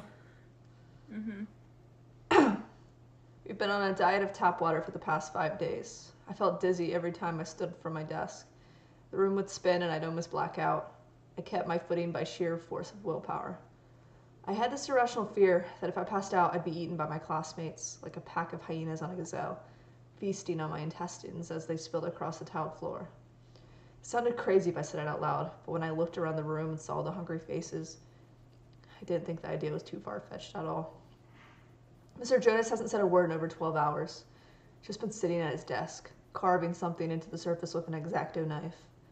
For the first time today, I had thought that maybe we weren't going to make it out of this. Maybe we were all going to die in this classroom. I hung my head and cried. Day 13. Mr. Jonas! Mr. Jonas, stop! Micah cried. Don't you see? We have to do this. We need food.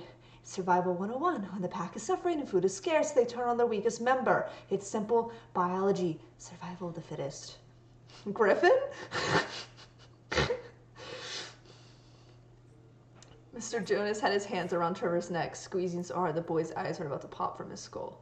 Trevor struggled beneath him, but he was frail and terribly small for his age. Micah grabbed a large speaker from the table and lifted it over his head. Mr. Jonas, stop now. Why would you kill the smallest person first? I know, like, they're not even good eating if they're the smallest. Yeah, if you kill the biggest person and eat them, then it's gonna last for longer and you have to kill less people. Exactly. See, we're the real thinkers here. Yeah. But the teacher was long gone. His eyes gleamed with delight as drool dripped down his chin from salivating at the thought of a meal. I jumped to my feet as Micah brought the beaker down as hard as he could on Mr. Jonas's head. It shattered to pieces on impact, knocking the teacher out cold. I helped Micah push him off Trevor. The poor kid was wheezing and gasping for air as tears streamed down his face. You all right? It's okay. You're all right. Micah patted the kid on the back, trying to calm him as he walked. As he wailed, my bad. I really cannot read. Suddenly, there was a scream like a war cry. Mr. Jonas was airborne. He leaped across the desk and plowed into Micah. He recovered fast, his animal instincts taking over. They both went sprawling across the tile. Micah resisted him, but Mr. Jonas ended up on top of him again, dropping his elbows viciously on Micah's face, causing blood to spew from his nose and mouth. Static filled my mind. I didn't think. I only reacted. I picked up a hunk of glass from the broken beaker, grabbed Mr. Jonas' shaggy hair, and pulled back to extend his neck. I pulled the glass through the meat of his throat as hard as I could. Meat of his throat is disgusting. I hated that. I've never seen so much blood before. It poured in a waterfall across Micah's chest. Mr. Jonas fell to the side once more, this time never to get up again. I stared at my now blood-soaked hands. I felt nothing. No remorse, No fear, only static. Suddenly, the metal slats retracted into the ceiling and a door swung open. Lockdown protocol has been lifted. Please continue with your regular schedules. Lockdown protocol has been lifted. Her cheery robotic voice seemed so distant and out of place now. The other students gathered around me, just staring at the pool of blood. I think it was the hunger talking, but a part of me wanted to know what it tasted like. I think the others did too. Thankfully, before that could happen, a man in a suit strolled into the class. Hello, class. His perfect teeth gleamed under the LEDs. Before we could say anything, a team of adults in overalls poured into the room. Some began taking pictures of everything. Others started cleaning up Mr. Jonas. One man with gray hair dropped a large box on the teacher's desk and opened it. He then started throwing fresh fruit and granola bars to each of the students. Just like, you take one. Don't eat us. Take these granola bars. We devoured everything he gave us. I started to feel more like myself after 2 bananas and 4 granola bars. They tasted like heaven and sweet salvation. The first man with the nice teeth and expensive suit waited until we were all done before he addressed us again. I know it's been a long 13 days. I appreciate you all hanging in there. I've alerted each of your parents that you've been cleared to go home. The classroom erupted in cheers as we all hugged each other. Even Micah, covered in gore, danced around excitedly. You'll all be able to go home soon, but first, I just need to do a little debrief of each of you before you go. I'm going to set up the counselor's office, and Mr. Moses here is going to bring you down one by one to give your account what happened here during isolation. It's a long story. We all nodded our heads in agreement. Nothing to get out of here. Anything to get out of here. Mr. Moses, the man with the gray hair and the snacks, took us down one by one as we spilled our guts to the man with the nice teeth. When I gave my story on what it was like, I still felt numb, even when describing how I killed Mr. Jonas. I just felt nothing. It wasn't until I'd gotten home that evening that I had broken down and wept. Once I was in my mother's arms, I cried and cried until I couldn't anymore. Then I ate more food than I'd ever had. I shoveled pasta down my throat until my stomach would burst. It was a good feeling to be full, to be human again. Years later, while I was at a university, a whistleblower had leaked that we'd endured at the school was a government cover-up for a top-secret experiment. There had been no virus, no contagion. It began as an experiment to test the artificial intelligence system they had at the school. But then it morphed into a social experiment to see how long we'd last before someone was murdered or severely harmed. To test the boundaries of civility and moral character under intense pressure. Just in case there was a real issue with the code and the AI, and the scenario became a reality elsewhere. When I'd killed Mr. Jonas, it had ended the experiment. The news had made me sick to my stomach. I was angry, disgusted for weeks. I was okay with it now, though. You see, Trevor may have been small, the weakest member of the Pride, perhaps, but he was also a genius. With his hacking expertise, we were able to locate Mr. Nice Teeth and Mr. Moses. It had been 6 days so far, and every time they scream and hit the door of a chair, I just can't help but smile. It's a little experiment a few of us are conducting. I'll end it when someone is murdered or maybe severely injured. Oh. It's a long setup on that one. Cyclical abuse works, kids. The revenge cycle. Yeah. Woo. There you go. Well, that was alright. Yeah. What would you give it out of 10? I'd probably get a 5. Like, it wasn't really scary. It reminds me a lot of the Russian sleep experiment, which is a much better story. Ugh. I can't think about that. I read that when I was in primary school, like when I was like 8. It traumatized me. It is definitely scary. I hated it. I was like... Gosh dang, all these stories are super long that I'm looking at. Like... Yeah. I mean, this one... I've got one, I haven't read it, though. This is called They Didn't Know I Understood Spanish. Oh, dang. And it's only 3 paragraphs long, so we'll go for this one. I haven't read it yet. We'll see if it's any good. Okay. Are we sitting comfortably? Then we'll begin. Okay. About a year ago, in my final semester in college, I worked at a department store in the mall. I didn't have a car yet, so I asked for day shifts because it was a 2-hour bus ride back home. So basically, if I had a closing shift, I'd get done at 11 but not get home until 1 AM. But sometimes I'd be given closing shifts, much to my annoyance, since I had a 6:45 AM class and my mother's worry because because who wants their kid to be on public transport that late? Sometimes she could come and get me, but it'd be too much of a hassle to get my younger sisters out that late and such, so I never asked her.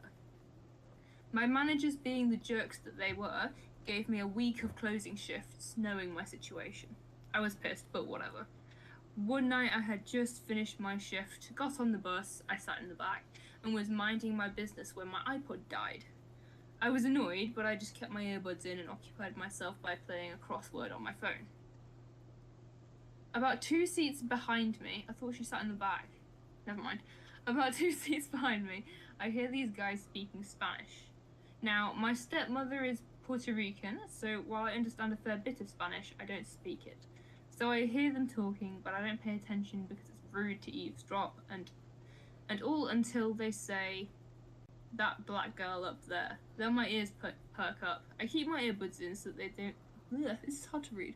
I keep my earbuds in so that they think I can't hear them, and I continue listening. What they're saying is horrific.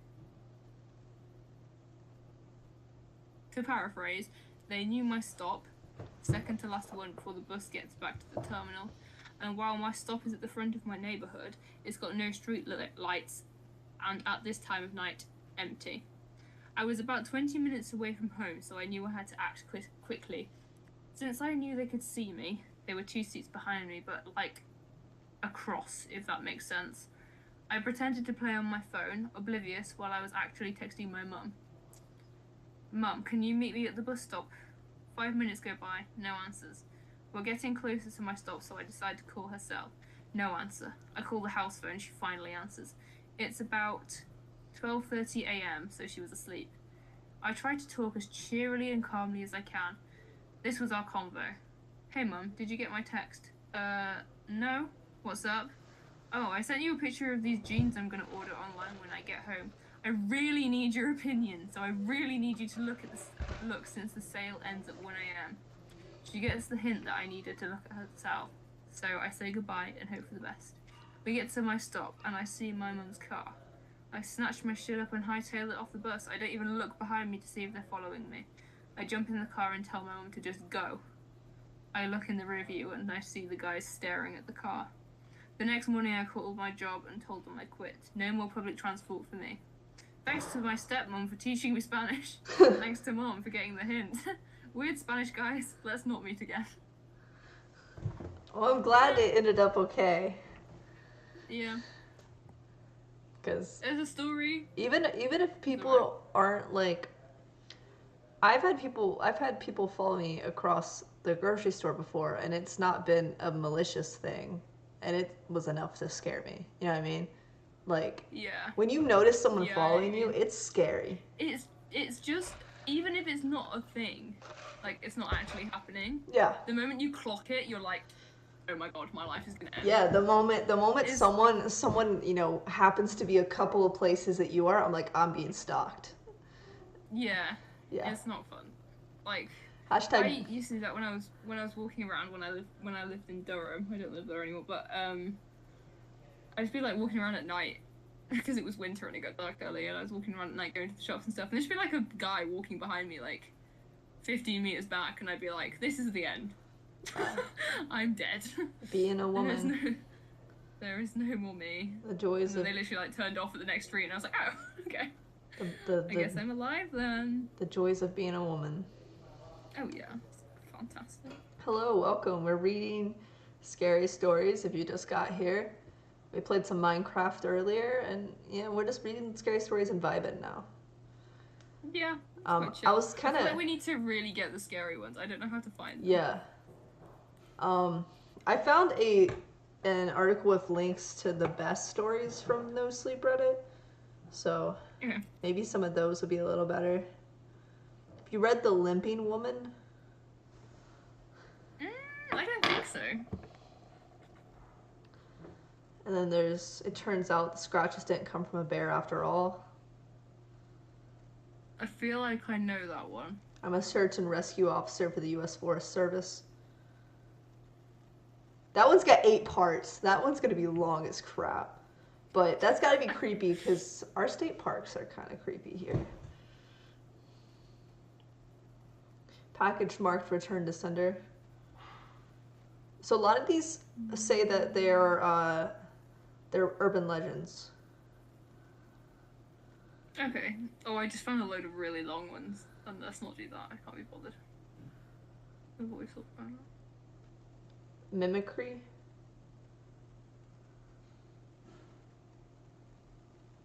Let's do mimicry. Because mimicry is actually something that is in actual biology. It's one animal acting like another, pretending to be another. Sometimes it's calls, sometimes it's in the patterns that they have on their bodies. Okay, interesting. Yeah. So that's why I see that and I'm immediately like, oh, that's a biology term. Nice. Okay, so it's kind of long, but not nearly as long as the last one I read. So.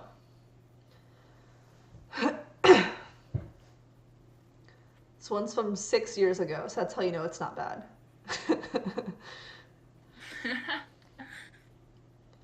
I was worried when I first inherited Claudette that she would be lonely and depressed. I knew parrots were supposed to be social creatures, but I was barely equipped to handle one, much less get her a companion. Aunt June, who had generously given the bird to me after discovering how loud and energetic she could be, assured me Claudette was an independent sort and would be fine on her own. I think I do know this one, maybe. I remember the bird. I don't think I know it. Claudette and I had a rocky start. I was timid around her large beak and sharp claws, and she was slow to trust yet another person. She'd apparently had a number of homes in her 25 years, all of whom had given her up much the same as Aunt June had. That was mostly why I kept her. I felt sorry for her and wanted her to finally have a home, even if it meant a steep learning curve. We had what felt like a very long period of adjustment, during which I learned that getting bitten, while painful, could have been much worse, and she started to at least recognize me as the hand that fed her. When I discovered she was happiest in my small, screened-in porch, I moved her cage there and gave her free run of it, which also improved our relationship. It took a lot of time, patience, and treats, but eventually it got to the point that she would fly over to me whenever I went out and sit on my arm while she inhaled whatever I brought her. If I'd been worried about her getting lonely while I was away, those concerns were quickly banished when I recognized she was making fast friends with the mockingbirds who nested in a tree behind my apartment. They'd trade calls and squawk at each other throughout the day, which sometimes got me in a little trouble with my more noise-sensitive neighbors, but that wasn't anything a few homemade cookies and apology cards can smooth over. Never considered getting a parrot before, but Claudette proved to be sweet.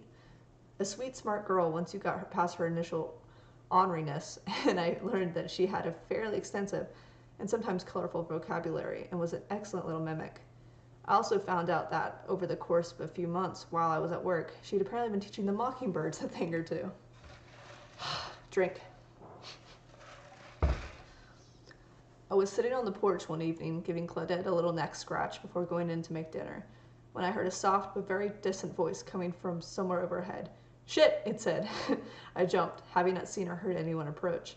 I looked around, but my little corner of my apartment complex was quiet, and no one was outside.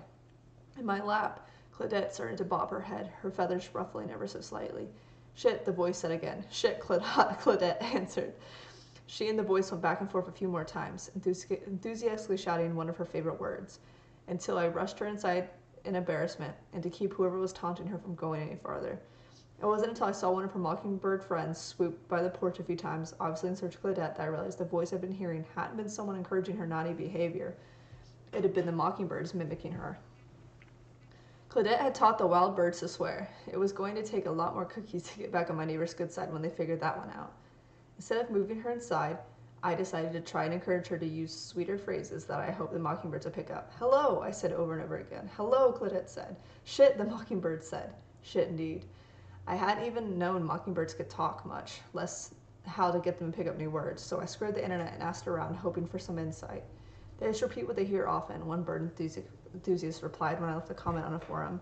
"I'll pick up something else soon. A mockingbird near me constantly called my dogs for ages until it picked up a new bird song. Good luck." Okay, I told myself I could wait them out.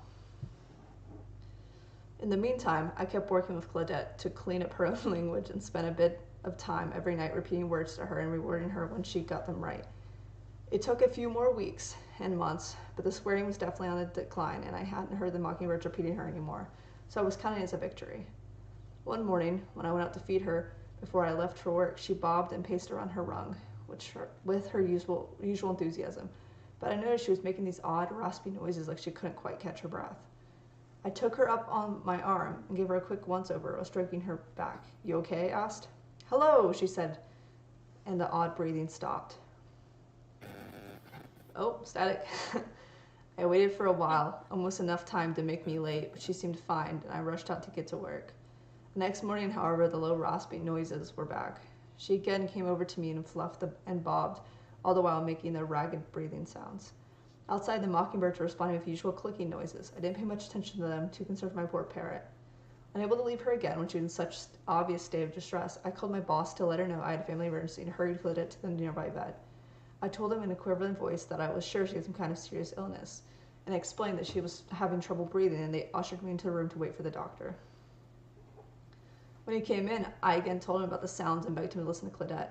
She was sitting in her travel cage, praying quietly, completely undisturbed by the fact that her life was hanging in the balance. It's a lot. I swear. She sounded horrible yesterday and today, I insisted. "Sometimes these things come and go," Dr. Graham said gently. "Can you do me a favor? Imitate the sound she was making?"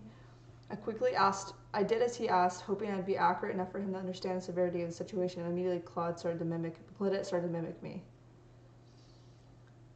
Dr. Graham hid a smile behind his hand before catching himself and becoming serious again. "She's fine, Stacy. It seems she might have overheard you during some nighttime activities and just repeating those sounds." "What?" "I think she heard you with a partner, during intimate moments." Claudette emphasized the statement with a unmistakably little moan.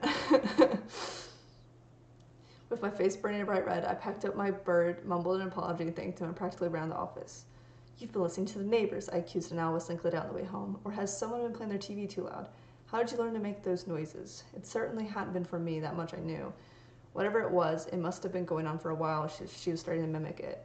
I couldn't just go around asking my neighbors if they were getting down and dirty with the window open, so for now, I just have to try and keep a closer eye on what she was getting exposed to.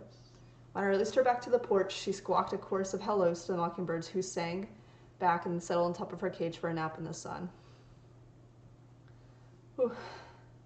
I sat on the porch with her for a good portion of the day, but I didn't hear anything particularly telling, and eventually gave up when it became uncomfortably warm outside. I still poked my head out on occasion, but the most unusual thing I had heard was the mockingbirds making their newly picked up clicking sounds. What was familiar, I couldn't quite place where I'd heard it before and dismissed it.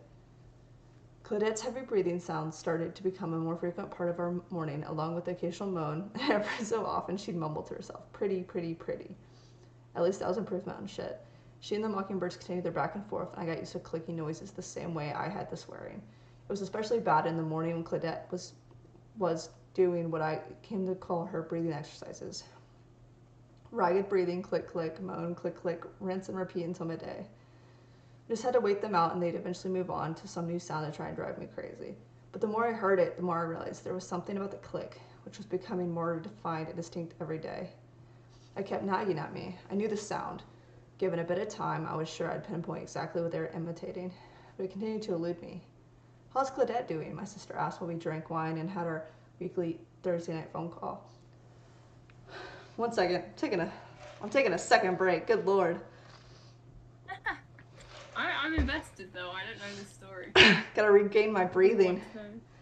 Whew, yeah, this is long. Take a breath. I was sitting in my living room in my pajamas, little more than a tank top and a pair of shorts that were too small to wear out in public. With my phone in one hand and my glass in the other, I left my sliding glass door leading out to the porch open just wide enough for Claudette to waddle inside if she wanted to join me. She's fine, still doing the nasty breathing thing. Figure out who's taught it to her? I'm leaning towards the Johnsons. They always struck me as the exhibitionist types. Aren't they the old people? Yeah, and they need some loving too. While we laughed, I heard a series of soft clicks through the open door. "Oh, the mockingbirds are doing the thing I told you about. Maybe you can hear them and tell me what the damn noise is." I sprang from my couch and crossed the living room to yank back the sheer curtain hanging across the slider. The clicking stopped immediately. Beside me, Claudette paced back and forth across the cage, mumbling all the while. Pretty, pretty, pretty. A brush on the other side of the screen shook just slightly. The light from inside my apartment reflected off the porch screen, making it difficult to see outside, and I froze. I can't hear them. Stacy? The bushes rustled again. Claudette started to make the shuddering, raspy breathing sound. From the trees overhead, the mockingbirds responded with their clicks. I now recognized the sound with sudden, chilling clarity. Raina, I said as calmly as I could. I think someone's in my bushes. As soon as the words left my mouth, a dark figure sprang upright and was making a mad dash around the side of the apartment building. It happened so quickly that I couldn't make out much. No features, nothing significant, just dark clothes and maybe a hat, and then he was gone. Raina was asking me in near panic if she should call the police while I was too stunned to answer. It had taken months for me to teach Claudette words, months for her to pick up new sounds, months for her to learn the mimic accurately. No doubt it would have taken the same amount of time to listen to someone breathing heavily and moaning to repeat the sounds accurately. My stomach dropped fast and far. I thought I might vomit. She hadn't learned those sounds from noisy neighbors or television shows. She learned it from a man who'd been hiding outside my apartment, panting like a dog while he watched me. I stumbled back against the slider and scrambled to be inside again. Over my shoulder, one of the mockingbirds called out from the night from a treetop. Click, click. The perfect imitation of a camera shutter. Ew. Gross. Gross. Holy crap, that was a long one, bro. It was. I liked it though. It was gross, but it's a good horror story. Scary story. That was disgusting. Hey, Lucy. Hi. I give that a 7. Yeah, it was slightly better than, some of the other ones. Yeah. Have we heard of Winnie the Pooh, Blood and Honey? Yeah, that's the Winnie the Pooh horror movie that's coming out. So someone dropped that in the comments. How are you, Lucy? Have a trailer yet. Huh? How are you? I'm good, surprisingly. I was a bit sick this morning, but I'm fine now. I think it's just because my sleep was all over the place for the past 3 days, so. But I'm fine now. Good. Yeah. All right, I'm gonna grab these packages off the front porch real quick, and then I'll be right back. Okay. You guys can feel free to say something in chat. I know, I'm quite enjoying the scary stories. Have you been watching, Lucy? I've only been watching a bit because I was in the car. I didn't have space, but. But from what I've seen so far, they're cool. I actually have a red light on my desk right now, like a LED. Oh, cool. Yeah, I'm just dimly lit. I can see that. Cool. Yeah. Should I do the same? Yeah. I'm gonna put your face on the screen. Put your face on the screen. I'll put it on now. They'll be able to see you, I think, from the position. Okay. Let me move myself so you guys can see Lucy. There we go. It keeps moving, so I'll move myself down so you can see all of us. It's the squad in the dark. The squad. Being spooky. Dark spooky squad. Spooky squad. I just got a new pair of headphones so that way I can yell at people at Overwatch. Nice. Yeah. Love it. Oh, squad. Fantastic. Oh, I forgot to turn my spooky music back on. That'll put the spookiness up another level. We It's put very spooky. we put an Enderman in the cathedral today. Oh, did you? Yeah. we put I heard Edward. We that put his name Edward in was there. Edward. Edward. Yeah, I heard that. Mhm. I heard the name Edward mentioned. Yes, Edward the Enderman the Third. Lovely. He now has a red glass cage from which he can be worshipped. He does. Amazing. Oh my god, the spooky music is in my ears. Okay. So I found one it's not that long. It's all dialogue. There's no, there's nothing that isn't dialogue. So it's all dialogue. Dang. It's written just like a script. As long as it's not I just fucking write a 5-paragraph essay, I swear to God. It was good though. Sometimes I feel like they need to be a bit longer to sort of build up properly. I agree. Right, I need to figure out some voices so we know who's talking. The voices. I don't know. I can't do man voices. I don't know how to do man voices. Oh, while she's figuring that out, Lucy, I looked up. I'm gonna talk to you guys about this later, but I've looked up some sites that potentially we can test out to see if we'd like them for a podcast. Some of them do both audio and video, so I would like to try some of those out potentially. That would be cool. Yeah. So I did some research. Yeah. Amazing. Especially since I am going to be going back to college in January and I only have class 3 days a week. So, entertain me. Yeah. Okay, it's called I Know Bill. I don't know. I haven't read it all the way through. I don't know what it was. So I started reading it and then I was invested in the one you were reading, so I stopped reading it. Okay. It's just dialogue. I don't know how to do voices. Wait. The voices? I have to download voice mod, Alex. Yeah. Yo, can someone help me find a Peppa Pig voice mod? I just need it for reasons. Just be voice British. mod? Does this exist? Yeah. I'm Peppa Pig. How funny would that be? Well, I need it for the video. I want to look up what she sounds like and then try and do it. I'm Peppa Pig. If a voice mod exists, I need it. This is more important, hang on. This is more important. This is. I need it for my Peppa Halloween special. Wait, hang on. Peppa Pig savage moments. This is the video I need. Go on. Peppa the Pig is a savage. He is. Oh yes, that spooky lighting. Just down here like this. That's how I was like when I have my phone, I'm like, yes. I saw that, yeah. Make it spoofy. I have a red light. It's a bit here too as well. little kid voice, isn't it? That'd be lit. Big intro. Yeah. I told that's just Alex recent. also this, but I want to do a 12-hour live stream on Sunday the 30th of October as like a kickoff stream. So I'm planning on going like 10 a.m. to 10 p.m. my time, so y'all can feel free to join in whenevs. We'll try to make a plan for it. I'll probably bring Gunther back during that live stream too. This is my little brother George. That's And not this is whistling. Daddy Pig. This is whistling. What's whistling? It's when you This put is your Mummy lip, Pig. And blow. it's when you put your lips together and blow. Like this. I can't whistle, so I'd be safe in the Peppa cult.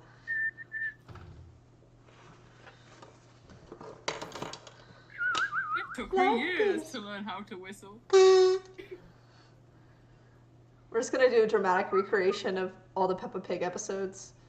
Yeah. Yes.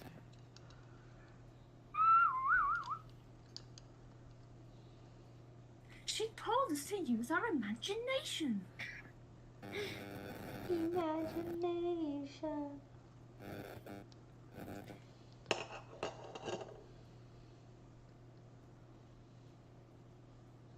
You have your voices. Was Peppa the Pig one of them?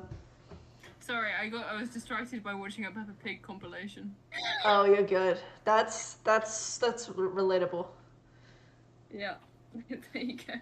That's the brand. Now I have to transition back into spooky. That's hard. Wait.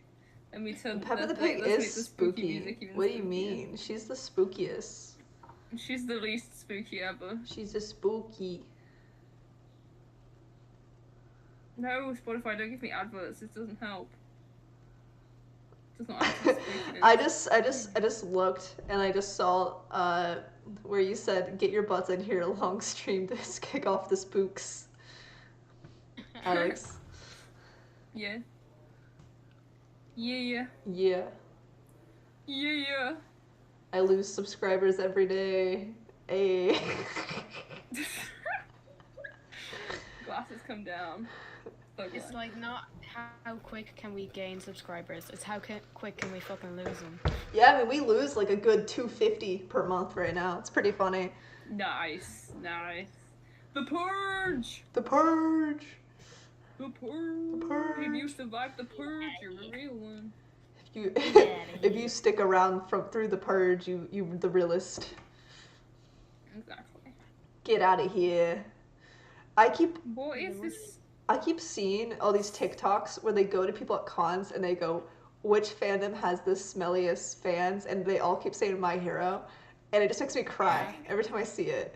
Yeah. I'm like, correct. It's like, it's so bad to the point you can smell it from the screen. Like, yeah. Oh, I agree. Just makes your laptop stink. Maybe for our first podcast, we'll do Ship It or Sink It with all of us for My Hero. Yes. Because I want to do more Ship It's or Sink It's. I only ship one thing. Oh, I did. I don't anymore. I don't really care anymore. But I only did, and it's so obscure. I don't think I really shipped anything in My Hero. I was like, whatever. Well, you've got to wait for the podcast to find out. Ooh, advertising. Gotta keep that retention, you know. Yeah. You gotta keep them enthralled. Yeah. Okay. I'm just gonna go for it. Right. Watch this anyways. Like, they're not gonna know anyway. Exactly. Right. Like the story is called I Know Bill. I think it's like. Come on, Billy. I don't know who. I think you work out the context throughout. You okay, buddy? Yeah. You sure? You're breathing heavy. I'm okay. Good. Relax. It'll go quicker that way. To start, I just need some basic information. Basic? Simple things. Okay. Let's start with an easy one. What's your name? Roy. Roy what? Vermeer. Well, Mr. Vermeer, how old are you? 16. Go to school? No. Why not? Dunno. Just don't. Live alone? No. You live with your mother and your brother Bill, don't you? Yeah. Good. You're doing fine. But now I need to ask some harder questions, okay? Can you handle that? Yeah. Good boy. Your brother Bill's in some hot water, isn't he? He's been accused of something bad. Accused? He did something bad to that little girl. Jenny Connor? Oh. To be frank, Mr. Vermeer, I think you might know something about that. That's why you're here today. I think you have a story about Bill and that little girl. Don't be shy. Relax. You aren't in any trouble. Just answer me one question. Did you see Bill take Jenny into the woods? I didn't see them. Really? I saw Jenny. Bill was home. You say you saw Jenny go into the woods, but Bill was at home? Yeah. Mr. Vermeer, I find that a wee bit hard to believe. You know, we found Bill's jacket in those woods. We found his jacket soaked in about a pint of blood. Jenny's blood. We found her, too. Funny enough, she was just a few yards away. We took some pictures. Want to see? Pictures of the body. Want to see? No. No, I expect you don't. They're not pretty. But nevertheless, they beg the question.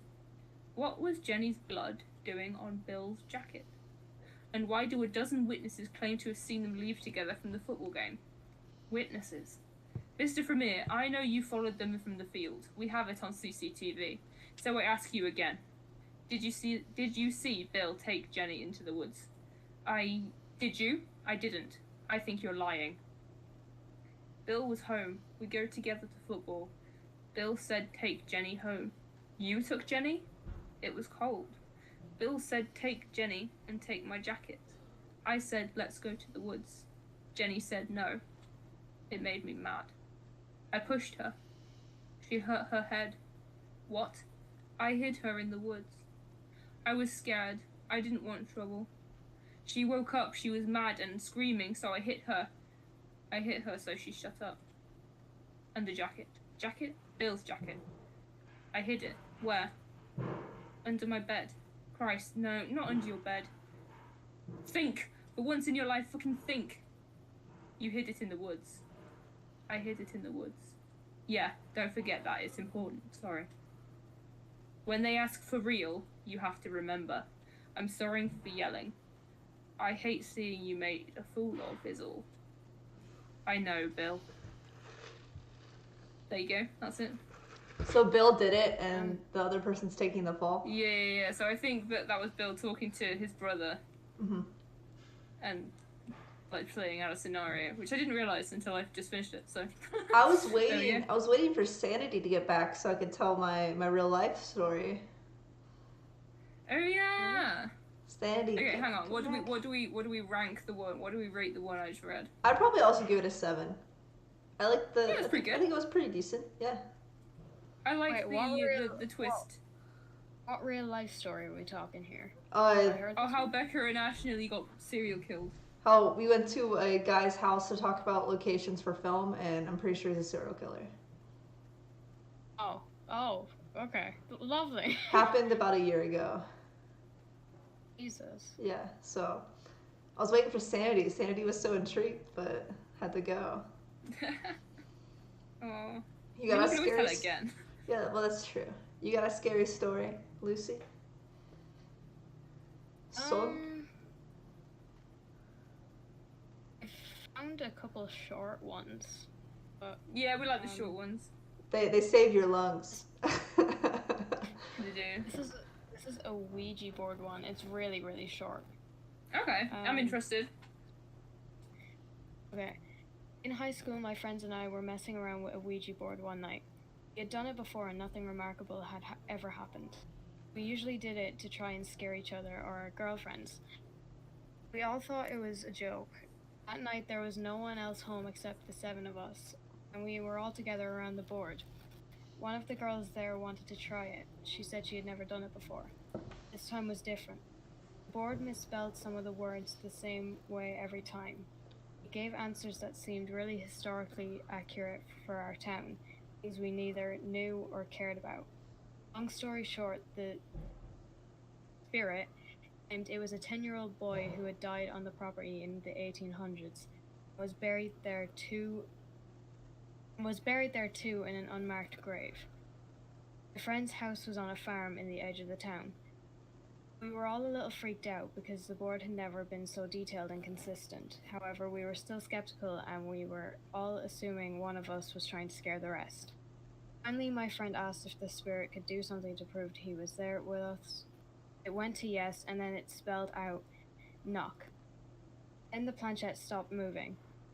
We just all stared at it silently, and then there was a rap on the window next to us. The lights were on outside, and there was absolutely no one out there. We never touched that fucking board again. Yeah, I'd burn it. I don't mess with stuff like that, man. I don't either. Oh, me and Megan used to talk about going into the woods and doing a Ouija board. Oh my god. We were gonna do it as well, we just never had a chance. If you do it, please film it. I would do it. Please film it. I will. I would be down. I don't believe in any of that stuff, so I don't know. I don't know. I just get the chills sometimes. And there's no explanation for them. I do believe in that stuff. Well, I guess I'm still a child, but like but like I don't know if I had this before. I think I might have like mentioned it, like skimmed over it, but my ma said that she believed that I saw, and she wouldn't be like a huge believer in this stuff either. She said that she thinks I saw like one of her like uncles-in-law because like when I was a baby, because like I'm still the same now. I'm a bitch for sleeping. Like, I never slept when I was like, a baby. And she said that I would shout, I would cry, everything. I would be like freaking out. And it was actually this room. So I used to live in my sister's room now. My sister's room now used to be my room, and this used to be a spare room when I was a baby. And whenever I couldn't sleep, my mum would bring me in here and sit on the bed with me in here. And she said that every time it was this room, I would look up at something, I'd be freaking out, and then at some random point, I'd look at something at the corner of the room, and then I'd follow it around the room, waving at it, like, and then it would go out the hallway, would turn the corner, the end of the hallway. And the minute it was out of sight, I turned around and went straight the fuck to sleep. So, No, thank you. As a scientist, I don't believe it, but there are some very. I have a couple of instances where I've felt very strong senses of dread for no reason that I just can't explain. Yeah. So yeah, I don't know. I do feel like there are some places though that are just so negatively charged from things that have happened there. You know what I mean? Like bad things. There's a house a few minutes from here. It's called Capard House, and that was there through like wars, like the 1916 Rising and the War of Independence. That building was there, and there's literally bullet holes in the wall, in the front of the wall. You can see it, and like when they were renovating the place, my dad has worked there for like over 10 years, so I've been up there. It's private property; no one's allowed to go up there. I've been up because I've been up helping my dad with work before, and they said my dad had said he had heard so many stories over the years. There's one in particular. I don't think I told you this, but there was this story about a woman who used to live there, and no one really knew who she was, what her name was, or anything. They just knew that she wore a floral hat, like a fedora with like artificial flowers and like lace kind of thing. And she used to live there or something, and she died there or something like that. But they always used to have these parties up there when my parents were growing up, and obviously like my dad knew the people who owned the place and they were friends, so both my parents, they were invited up to one of these parties before, and almost at every single party, they were only annual parties, but almost every single party someone would ask one question, like, does everyone have a drink, right? And there's always one person who will point to a woman who was always at these parties in the corner and say, that woman over there doesn't have a drink, and they always got the same answer. Don't look at her, just ignore her, that woman's not supposed to be there. And anyone who's seen her said that she wore a black fedora with artificial flowers on the hat and lace. That's cool. It's pretty creepy. But that's awesome. That story, it's like so popular here. But like I'm not surprised if that place is haunted, like genuinely, because there's so much history behind that house. Yeah. So much. We had the Snapchat I sent you yesterday of walking around the castle. Yeah. That I was walking around the castle that's in my town. That's got like a dungeon where they kept people. That you can go in. If you go in the castle museum, you can go in the dungeon as well. I've actually never been in there because it's sort of like one of those touristy things you don't do when you live there. Yeah. I think I went in with my mum when I was very, very little, but I don't remember. So maybe I'll go down there and see what the vibe is, you know. Over the summer we filmed at an old schoolhouse. Did we tell you guys about the old schoolhouse? I don't think so. So it hasn't been a working school since the 1980s. Yeah. And it was like an elementary school. Like it was open when my mom lived there. She did not go to school there, but she had friends that went there as like kids. Yeah. And so it's creepy because a lot of it has not been touched since the 1980s. They're slowly turning it into a place where artists can like have workshops and make art, and it's really a good idea. The guy who runs it is named Gary, and he's super cool. But we've toured it several times now, and there's definitely some creepy vibes in there. One of the stories that they told us that's actually true is, I believe it was in the 1960s or 70s. The school was in session and the kids were in class, and turns out the school's principal was having an affair with someone else's wife. Well, the husband of the wife came up to the school, dragged the principal out behind the school, and shot him dead in front of kids. Like, there's windows that look back there. And so apparently on certain times, there's sometimes you can hear screams from out there. We never heard that. Dang. But we did. There's a ghost. I forget her name, but she haunts. There's an auditorium that we filmed in, and she haunts the auditorium.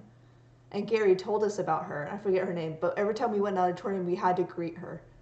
And he said if we did not greet her, did not greet her, she'd get mischievous and something would go wrong.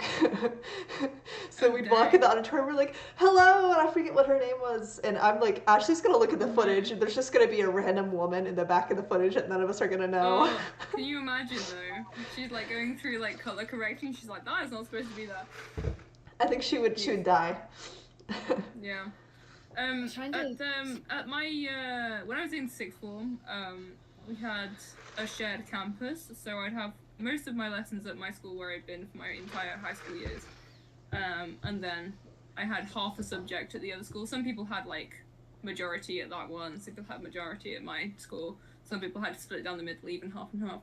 I only had half the subjects. I only had I think it was Roman history at that campus, but it was it used to be a nunnery, and if you go in the chapel, which is like a fully like chapel that you would find attached to a cathedral, attached to this random school, and we called the school budget Hogwarts, because all the corridors are like really weirdly shaped and really narrow, and the ceilings are really low, and then there's like all the stairs are really steep, and it's really randomly set out, and you can't get around it very easily. And all the rooms are like really weirdly shaped because they used to be like dorms and stuff and prayer rooms. But in the chapel there is a wall of plaques which commemorate the deaths of children who died in the school. That's dark. So I think there was 3.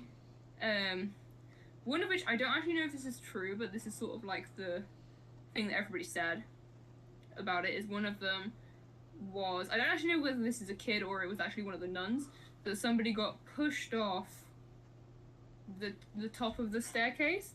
So the staircase it's 4 stories tall, the building, and the stairs sort of like box round like a big sort of car park stairwell or whatever. So it has like a big drop down the middle. So the story was that somebody, either a nun or a kid at the nunnery or at the school when it first opened or whatever, got pushed off of there and died, and there is a memorial for them in the chapel. And so there was like a lot of ghost stories about that, and obviously there's nuns that died in there, and I don't know, we never really thought about it too much. We had a joke because it always smelled really bad in that school. Mm-hmm. So and it had like this weird attic, so like it's just the smell of the dead nuns. Ew. but it was like, I don't know, it's weird that everybody was so nonchalant about that. But yeah, that's like a bit of a story. It's a bit of like a liminal space. It's weird because it's not like open, none of it's very open, it's all very narrow and sort of weirdly shaped. And there's always loads of people in it, but it's very liminal. Like the whole building. Yeah. Very liminal. Apart from like the newer bits, which are like classrooms built separately outside, but yeah, that like good place. A little story about like the school. It reminds me of what I heard about my school. So, it used to be a boarding school, right? Yes. And it used to have like dormitories and everything.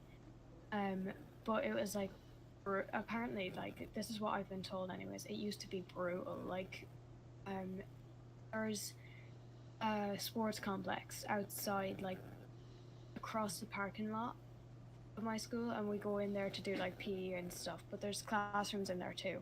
But like, this is the weird thing, there's an upstairs to that complex, it's completely boarded off. Stairs like are boarded off, we can't go up them, and they're locked. They're padlocked. Ew. Chains and padlocked. Ew. And this is the thing, right? Apparently there was dorms up there. If you go up there, apparently this is what my aunt told me, because she went up there before when they weren't supposed to, and they said that there was chairs and like loads of schoolwork still like all over the place. There's tables, chairs, everything still up there, cabinets with books, like old school books and everything still in there. She went up there once, and it's supposedly haunted up there, and she had an experience up there. Right. She went to my school, right? So she said she used to be like a brat, so she would always like do things she wasn't supposed to do. So obviously they went up there just to see what it was about. And they didn't believe in this stuff either. And they went up there and they saw all this stuff and they were just looking around. And apparently that's where there used to be like dorms like years ago, like when it was a boarding school. And after they like renovated into an actual proper like secondary school, they turned it into classrooms, but they completely shut down that upstairs, the complex. Yeah. Because it was supposedly so haunted that it was almost aggressive, and they could not, like, they couldn't, like, take the risk of having students and teachers up there. Right. And that's why they boarded it up. Because apparently, right, and this is what I've heard, now trigger warning, apparently in these dormitories there were students who would, you know, commit. And they like would, when they would leave notes, like their little letters, they would write things like, I am a vengeful spirit and I will I will do this, that and the other to take, like, to get revenge on what we like did, like what was how we were treated here, kind of thing. Yeah. I don't know it fully, but that's kind of like the gist of what they would write about. And apparently, like when she was up there with like one of her friends, there was a cabinet in there, and the cabinet was like wide open with books and stuff. And they were looking at this like document, like this like book that had a name on it, like an old name, and the book was like wear and tear, like it was such an old book. And they were looking at it, like looking through the old textbook, and next minute they hear a big slam, and they look behind them. The cabinet had completely shut, and had nearly, like, the door, like, obviously it's an old cabinet, the door had broken off it with how hard the door slammed. And so they just booked it out of there. And that upstairs is padlocked shut. I'll send you a picture on Friday, because I'm not there tomorrow, I have work experience. I'll send you a picture of the stairs on Friday, because I have class out there. Yeah. Send you a picture of the padlocked stairs, because I'm dead serious. It's like boarded up with like thick wood, and then there's a padlock locking us from going up there. Holy crap. Yeah. Dang. That's cool. It's nuts. Bad. But you know, I spend a lot of my time watching like ghost hunting, like on YouTube. Like, I don't believe in any of it. I don't believe it, but I find it so interesting to just like. I love for the plot. love that stuff. I also I watch a ton of true crime, like you said earlier, Alex. Like in the dark, like this, just watching true crime shit. Yeah. But like it fascinates me, you know. Which is kind of like, I don't know if it's wrong to say that about true crime, but like some of the cases. Well, a just, lot of people find it very, very fascinating. Yeah, some of the cases are just like, it's fascinating how like someone could go as far to do that kind of thing. Yeah. Yeah.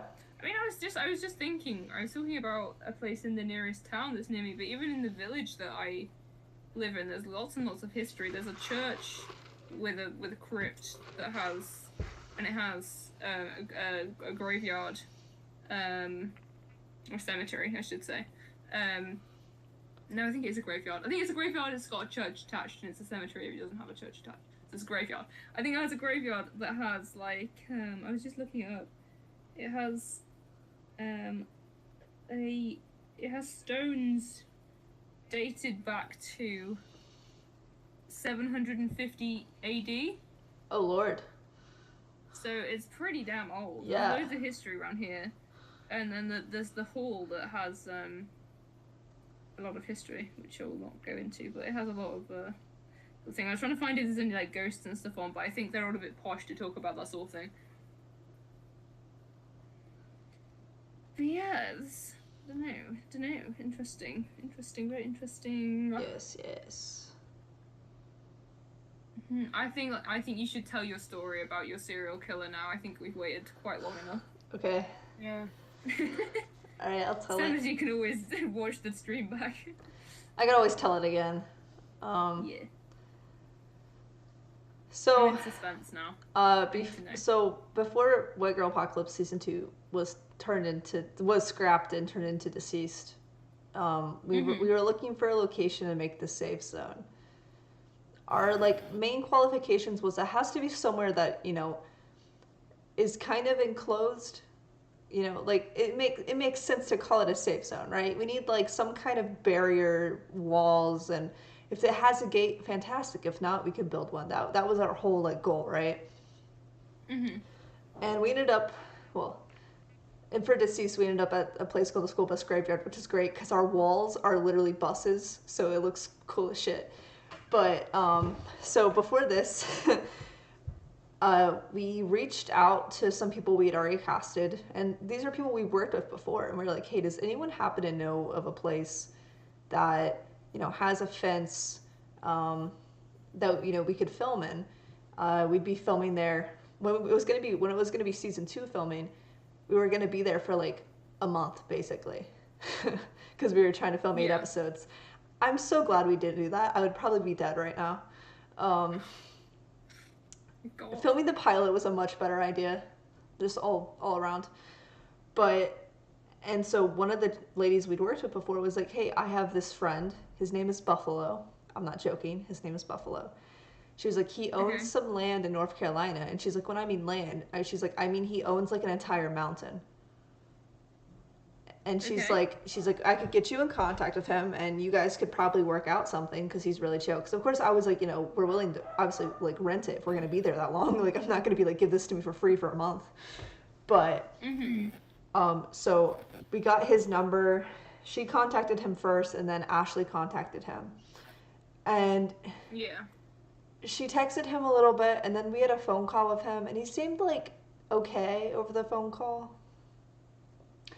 And he was like, okay, do you guys like want to come over to like discuss more business? And I was like, well, we don't usually go over to strange men's houses. We just don't. That's not something we do.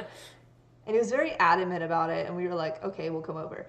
Well, we took a certain someone who I'm not going to name. A guy, he was a guy friend. We took him with us because we were like, well, I think I can hold my own. I would feel much better having someone else that can help. And so we drive to this guy's house, and it's in a neighborhood. We pull up into the driveway, and sitting in his driveway is just like 2 cars that have been completely ripped apart. It's like, okay, whatever. Maybe he's a hobbyist. He's like trying to put a car back together. I have friends that do that. And so we get out of the car, and he like comes out, and he's a little weird about approaching us. And the first thing he says is that instead of saying like hi, he looks at the guy friend that we brought with us, and he goes, I didn't know you were bringing a bodyguard. And I said, oh no, this is just he's like a business partner in this with us, so it's important that he's a part of this conversation. And that was true. He was. And he was like, oh, okay. And then he led us inside his house. And we walked in the front door, and the first thing I noticed is there's no furniture in that house at all. What? And he's very quick. He's very quick to usher us through the house into the backyard. Right. And so, and the only, like I said, Where's this going? the only thing I like literally I noticed in the house while he was ushering us was he had a fridge. It smelled really bad in the house. And there was a couch in the living room. And across from the couch, there was a like camera that was bolted to a table in front of it. And I was like, okay. He takes, okay, also. Okay, so when you say no furniture, right? Yeah. Just so I get a really clear picture of this. So there was enough that you could tell which room was which.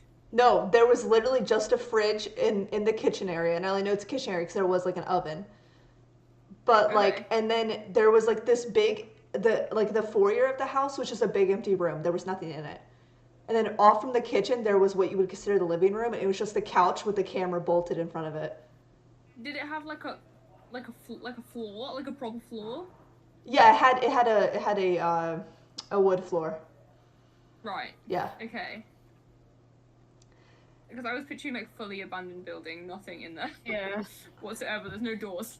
No, there was doors. And so Okay. he kept telling, because like we kind of, well, not that I wanted to stay inside that house anyway, but it was kind of weird, and I No. kind of was like, oh, where are we going? And he was like, oh, my dad's upstairs asleep, and I don't want to disturb him.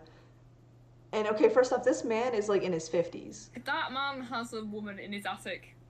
I think his dad's dead upstairs, if we're being honest. Like, because it smelled That's what the bad. smell is. It smelled bad. That's what the smell is. Oh my god.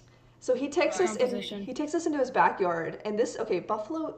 His name's Buffalo. He's a white man, okay, Yeah. and he's building a teepee out of wood, Okay. a Native American teepee, Right. Alright. and Sure. he tells us all about how he wants to film a movie where he plays a Native American, and I'm like, okay, buddy, you do that. I mean, that tells you all you need to know, really, isn't it? Well, Yeah. and then we're so stupid. We honestly should have been murdered, probably. If we didn't outnumber him 3-1, we probably would have been murdered. He's like, let me show you my basement. And we walked into it willingly. What? You're literally filming a horror show. Because, so the good thing is it wasn't as creepy because it was a walkout basement. Like, we have a walkout basement, right? So there's a door outside that you can go into it. Okay. So he opens the door and he takes us down there, and it's like completely being remodeled, which is like fine, whatever. You know, our basement hasn't always been finished. And he takes us around and shows there's like a couple of rooms down there. And he starts talking about projects he wants to do. And we get to this one room, and we look in, and it's really unfinished. And I noticed there's a couple holes in the walls, but it looks like they've been punched, like, you know. And I'm like with a fist. Yeah. They were like perfect Okay. fist size. And I was like, oh, great. And he goes, Was it like drywall? yeah, it was drywall. Yeah, okay. And he turns to us and he goes, and this room is like really special to me. And I go, oh my God. In my head, I'm like, oh my God, what the fuck is going on with this man? This is the end. This is the special And- room where you never leave again. And he goes, so I have this idea. And he's like, I want to put people in cages. And we all just stood there and looked at each other. And Ashley goes, for a film. And he goes, no, like an experiment of sorts. And then I go, you can't just gave put... him an out. She really gave him an out of that sentence, and he just went for it. And then none of us said anything, but in my head I was like, you can't just put people into cages. Well, I'm glad you didn't start arguing. No, You probably would have ended up in a we cage. were all terrified to say anything that he was gonna like, you know, lunge and stab us or something. Oh my god. And then so he My takes eyes us. are like watering. Becca. He takes us outside of his basement, and we sit out in the yard, and he wants to talk to us about White Girl Apocalypse at the time. And he had notes for us, and the notes are fucking hilarious. Because the man does not have reading comprehension, so it was really funny. But at one point, him and Ashley was trying to appease him. Eric and I were like on the edge of our seats, like we were both in like fight or flight mode. Like I was like, am I gonna have to deck this man and run? Okay, I'm ready for it. Oh my god. So at one point, he's talking to Ashley about the script, and I'm just kind of sitting there. And then the guy that was with us was like, hey, I really need to pee. Can I go use your bathroom? And Buffalo was like, no, you can't. There's woods back there. Why don't you just go pee back there? And he's like, no, like, why can't I just go pee in your bathroom? Like, what's wrong with that? He really wanted to like go and investigate that house. And Buffalo was really weird about it, but then he eventually let him go. So he went to the bathroom, and while he was gone, it was just me, Ashley, and Buffalo. And they were talking about the script, and I was just sitting there like, I'm ready. I was like, the dude that we brought's gone. I was like, I'm ready to fight. This is when this guy's gonna try something. I know it. And he didn't, although he did pull out this giant coffee container of weed and roll a joint right in front of us. And then he was like, you want one? And I was like, no, I'm good. Thank you. But at one point, he turned from Ashley, looked me in the eyes. I had not said anything in quite a while. And he goes, why are you uncomfortable?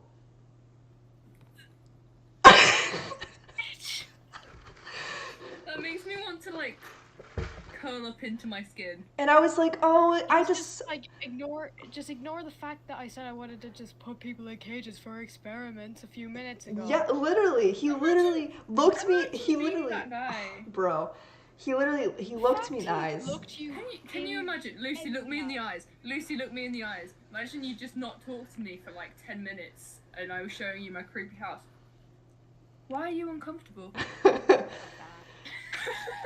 And then, Why the head turn, Alex? and then he was like, and then, so he wanted to play like one of the like bigger characters, and this character gets killed off at the end of the season, and they get killed off in Deceased too, because there's just not much more to do with them, and you know we really needed to kill somebody basically. And he was like, okay, he's like, but if I'm in this, he's like, you can't kill him. And I was like, I never said you could play that character. And he was like, oh, well, you're gonna let me. And then he's like, you can't kill him. And I was like, he's beat to death with a baseball bat. His brain is bashed in. And then he goes, well, you know, maybe he's not dead. He drags himself to a cave, and then we can connect it to my Native American film. I kid you not, he fucking said that. And I had to look away because I almost laughed. Honey, no. I almost laughed. Honey, no. I was like, if I laugh, this man's gonna slit my throat. Gonna put you in the cage. At that point, I wouldn't let him. Well, at this point, obviously none of us actually wanted to work with him. We were just kind of appeasing him because we were terrified. And then the guy that we were with comes back and sits down. And then me and the guy that we were with keep texting. Like, we're like, all right, what's gonna, like, we literally are like secretly like under our legs. Like, okay, what's happening if this guy makes a lunge towards one of us? Like, what are we doing?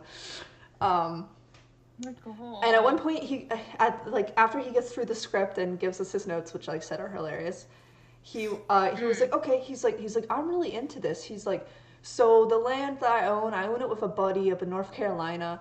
He's like, you really gotta tour it though. And he's like, it's gonna be like 3 days. We're gonna camp out there and tour it. I was like, I am not camping. And I'm not camping on the middle of nowhere with you, man. You're gonna kill me and bury my body up there. And your friend who is your murder buddy. Yeah.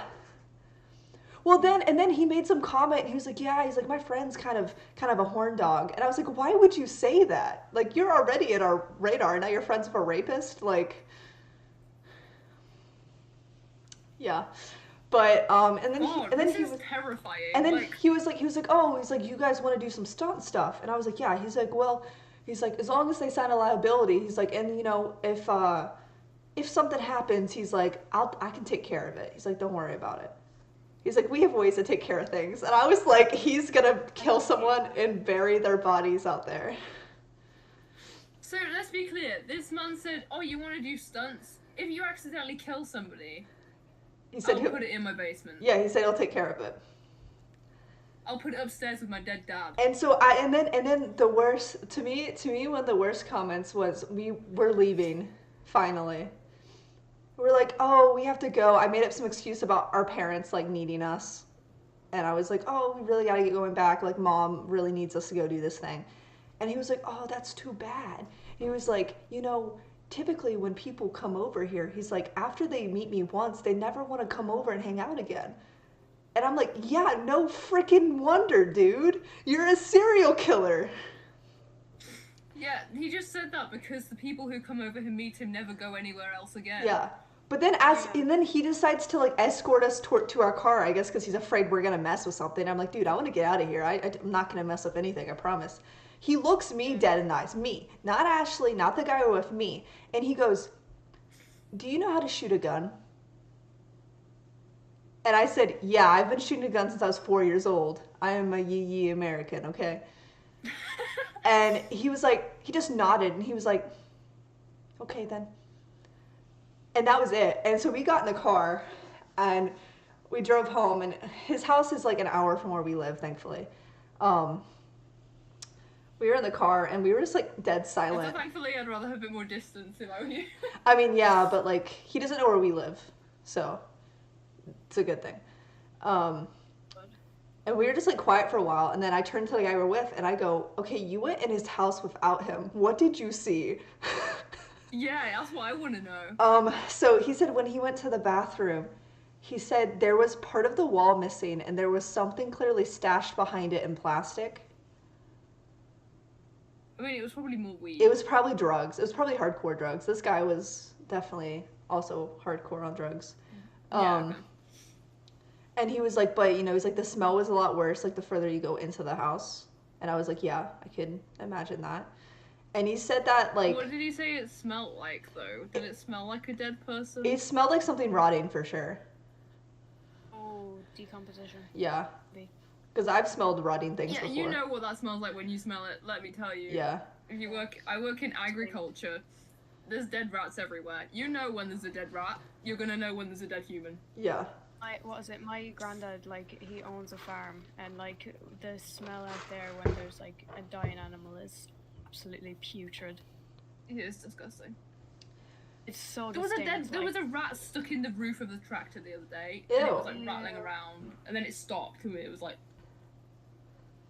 And then Ew. the other story I have was, this guy's not a serial killer, but I've never been threatened so many times when visiting a location. Yeah. And he didn't even do it. It wasn't like overt, was it? It's like. Oh no, this is a different story.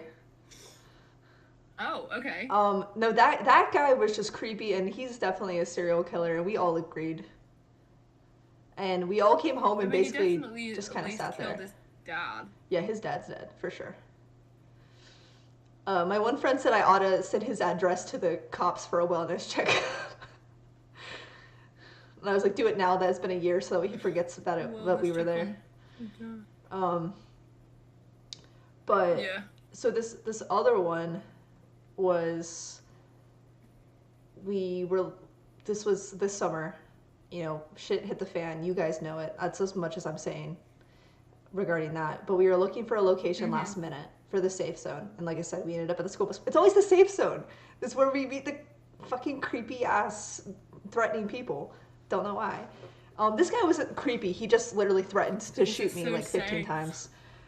So we went to go to this guy's property, and the guy that like rents the land was like friends of our dad, and he was super cool and super nice. It's the guy that actually owned the land was the one that kept threatening us.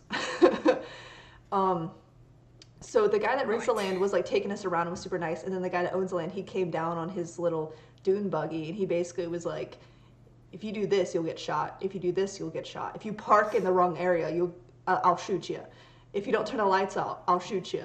And he told us like 20 different ways we could get shot. And also he was waving a certain. You're making a list. He was also waving a certain flag that made me uncomfortable, considering we had people of color on our as actors. Yeah. And I was like, okay. I was like, you know, I would rather not anyone get shot, and especially considering that flag that I see over there. Yeah. So it ended up working out, but yeah, that guy literally threatened to shoot us like 20 different times. And I was like, all right, cool. Thanks.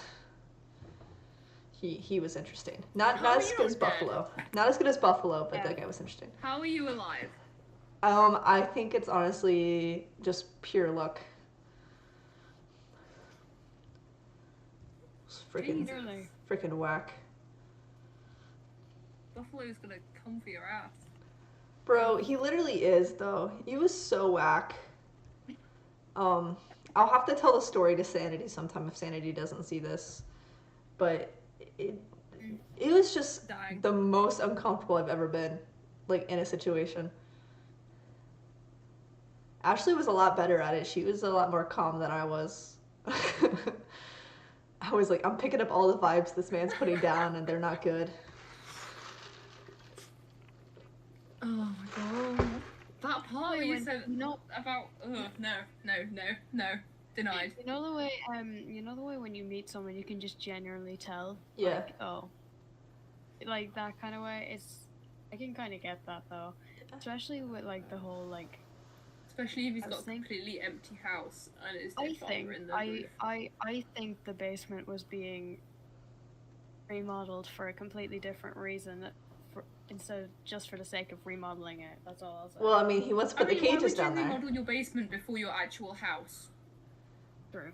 And why would you remodel your basement before you put fucking furniture in your house? Yes, exactly. Yeah. Because their dad's in the ceiling, that's why. And you want to put people in cages. That was He's just like, the minute that body rots, it's gonna sleep down here. That is the man who watches Criminal Minds and goes, that is such a good idea. Write that down, write that down. Yeah, but like, on a real, you know, for these like shows, these crime shows, these horror movies, you have to like, do you ever just sit back and think about a group of people got together and they came up with that shit, how to do that? Yeah, there's certainly certain episodes of Criminal Minds that I literally am like, I find it kind of hard to believe that like a group of people sat in this room and went, this is what we're doing this week. I was like, how did they even think it up? You're like, what like, psychopath? You can make like the logical. Some of them you can make like, yeah, I can see the process their brains went through to think, oh, this will be good horror. And then there's certain ones that are just like. Like, if you're watching a movie, Jigsaw, and like you see all these like really complex traps, how did someone just come up with something like that? Yeah. Yeah, like I said, there's got to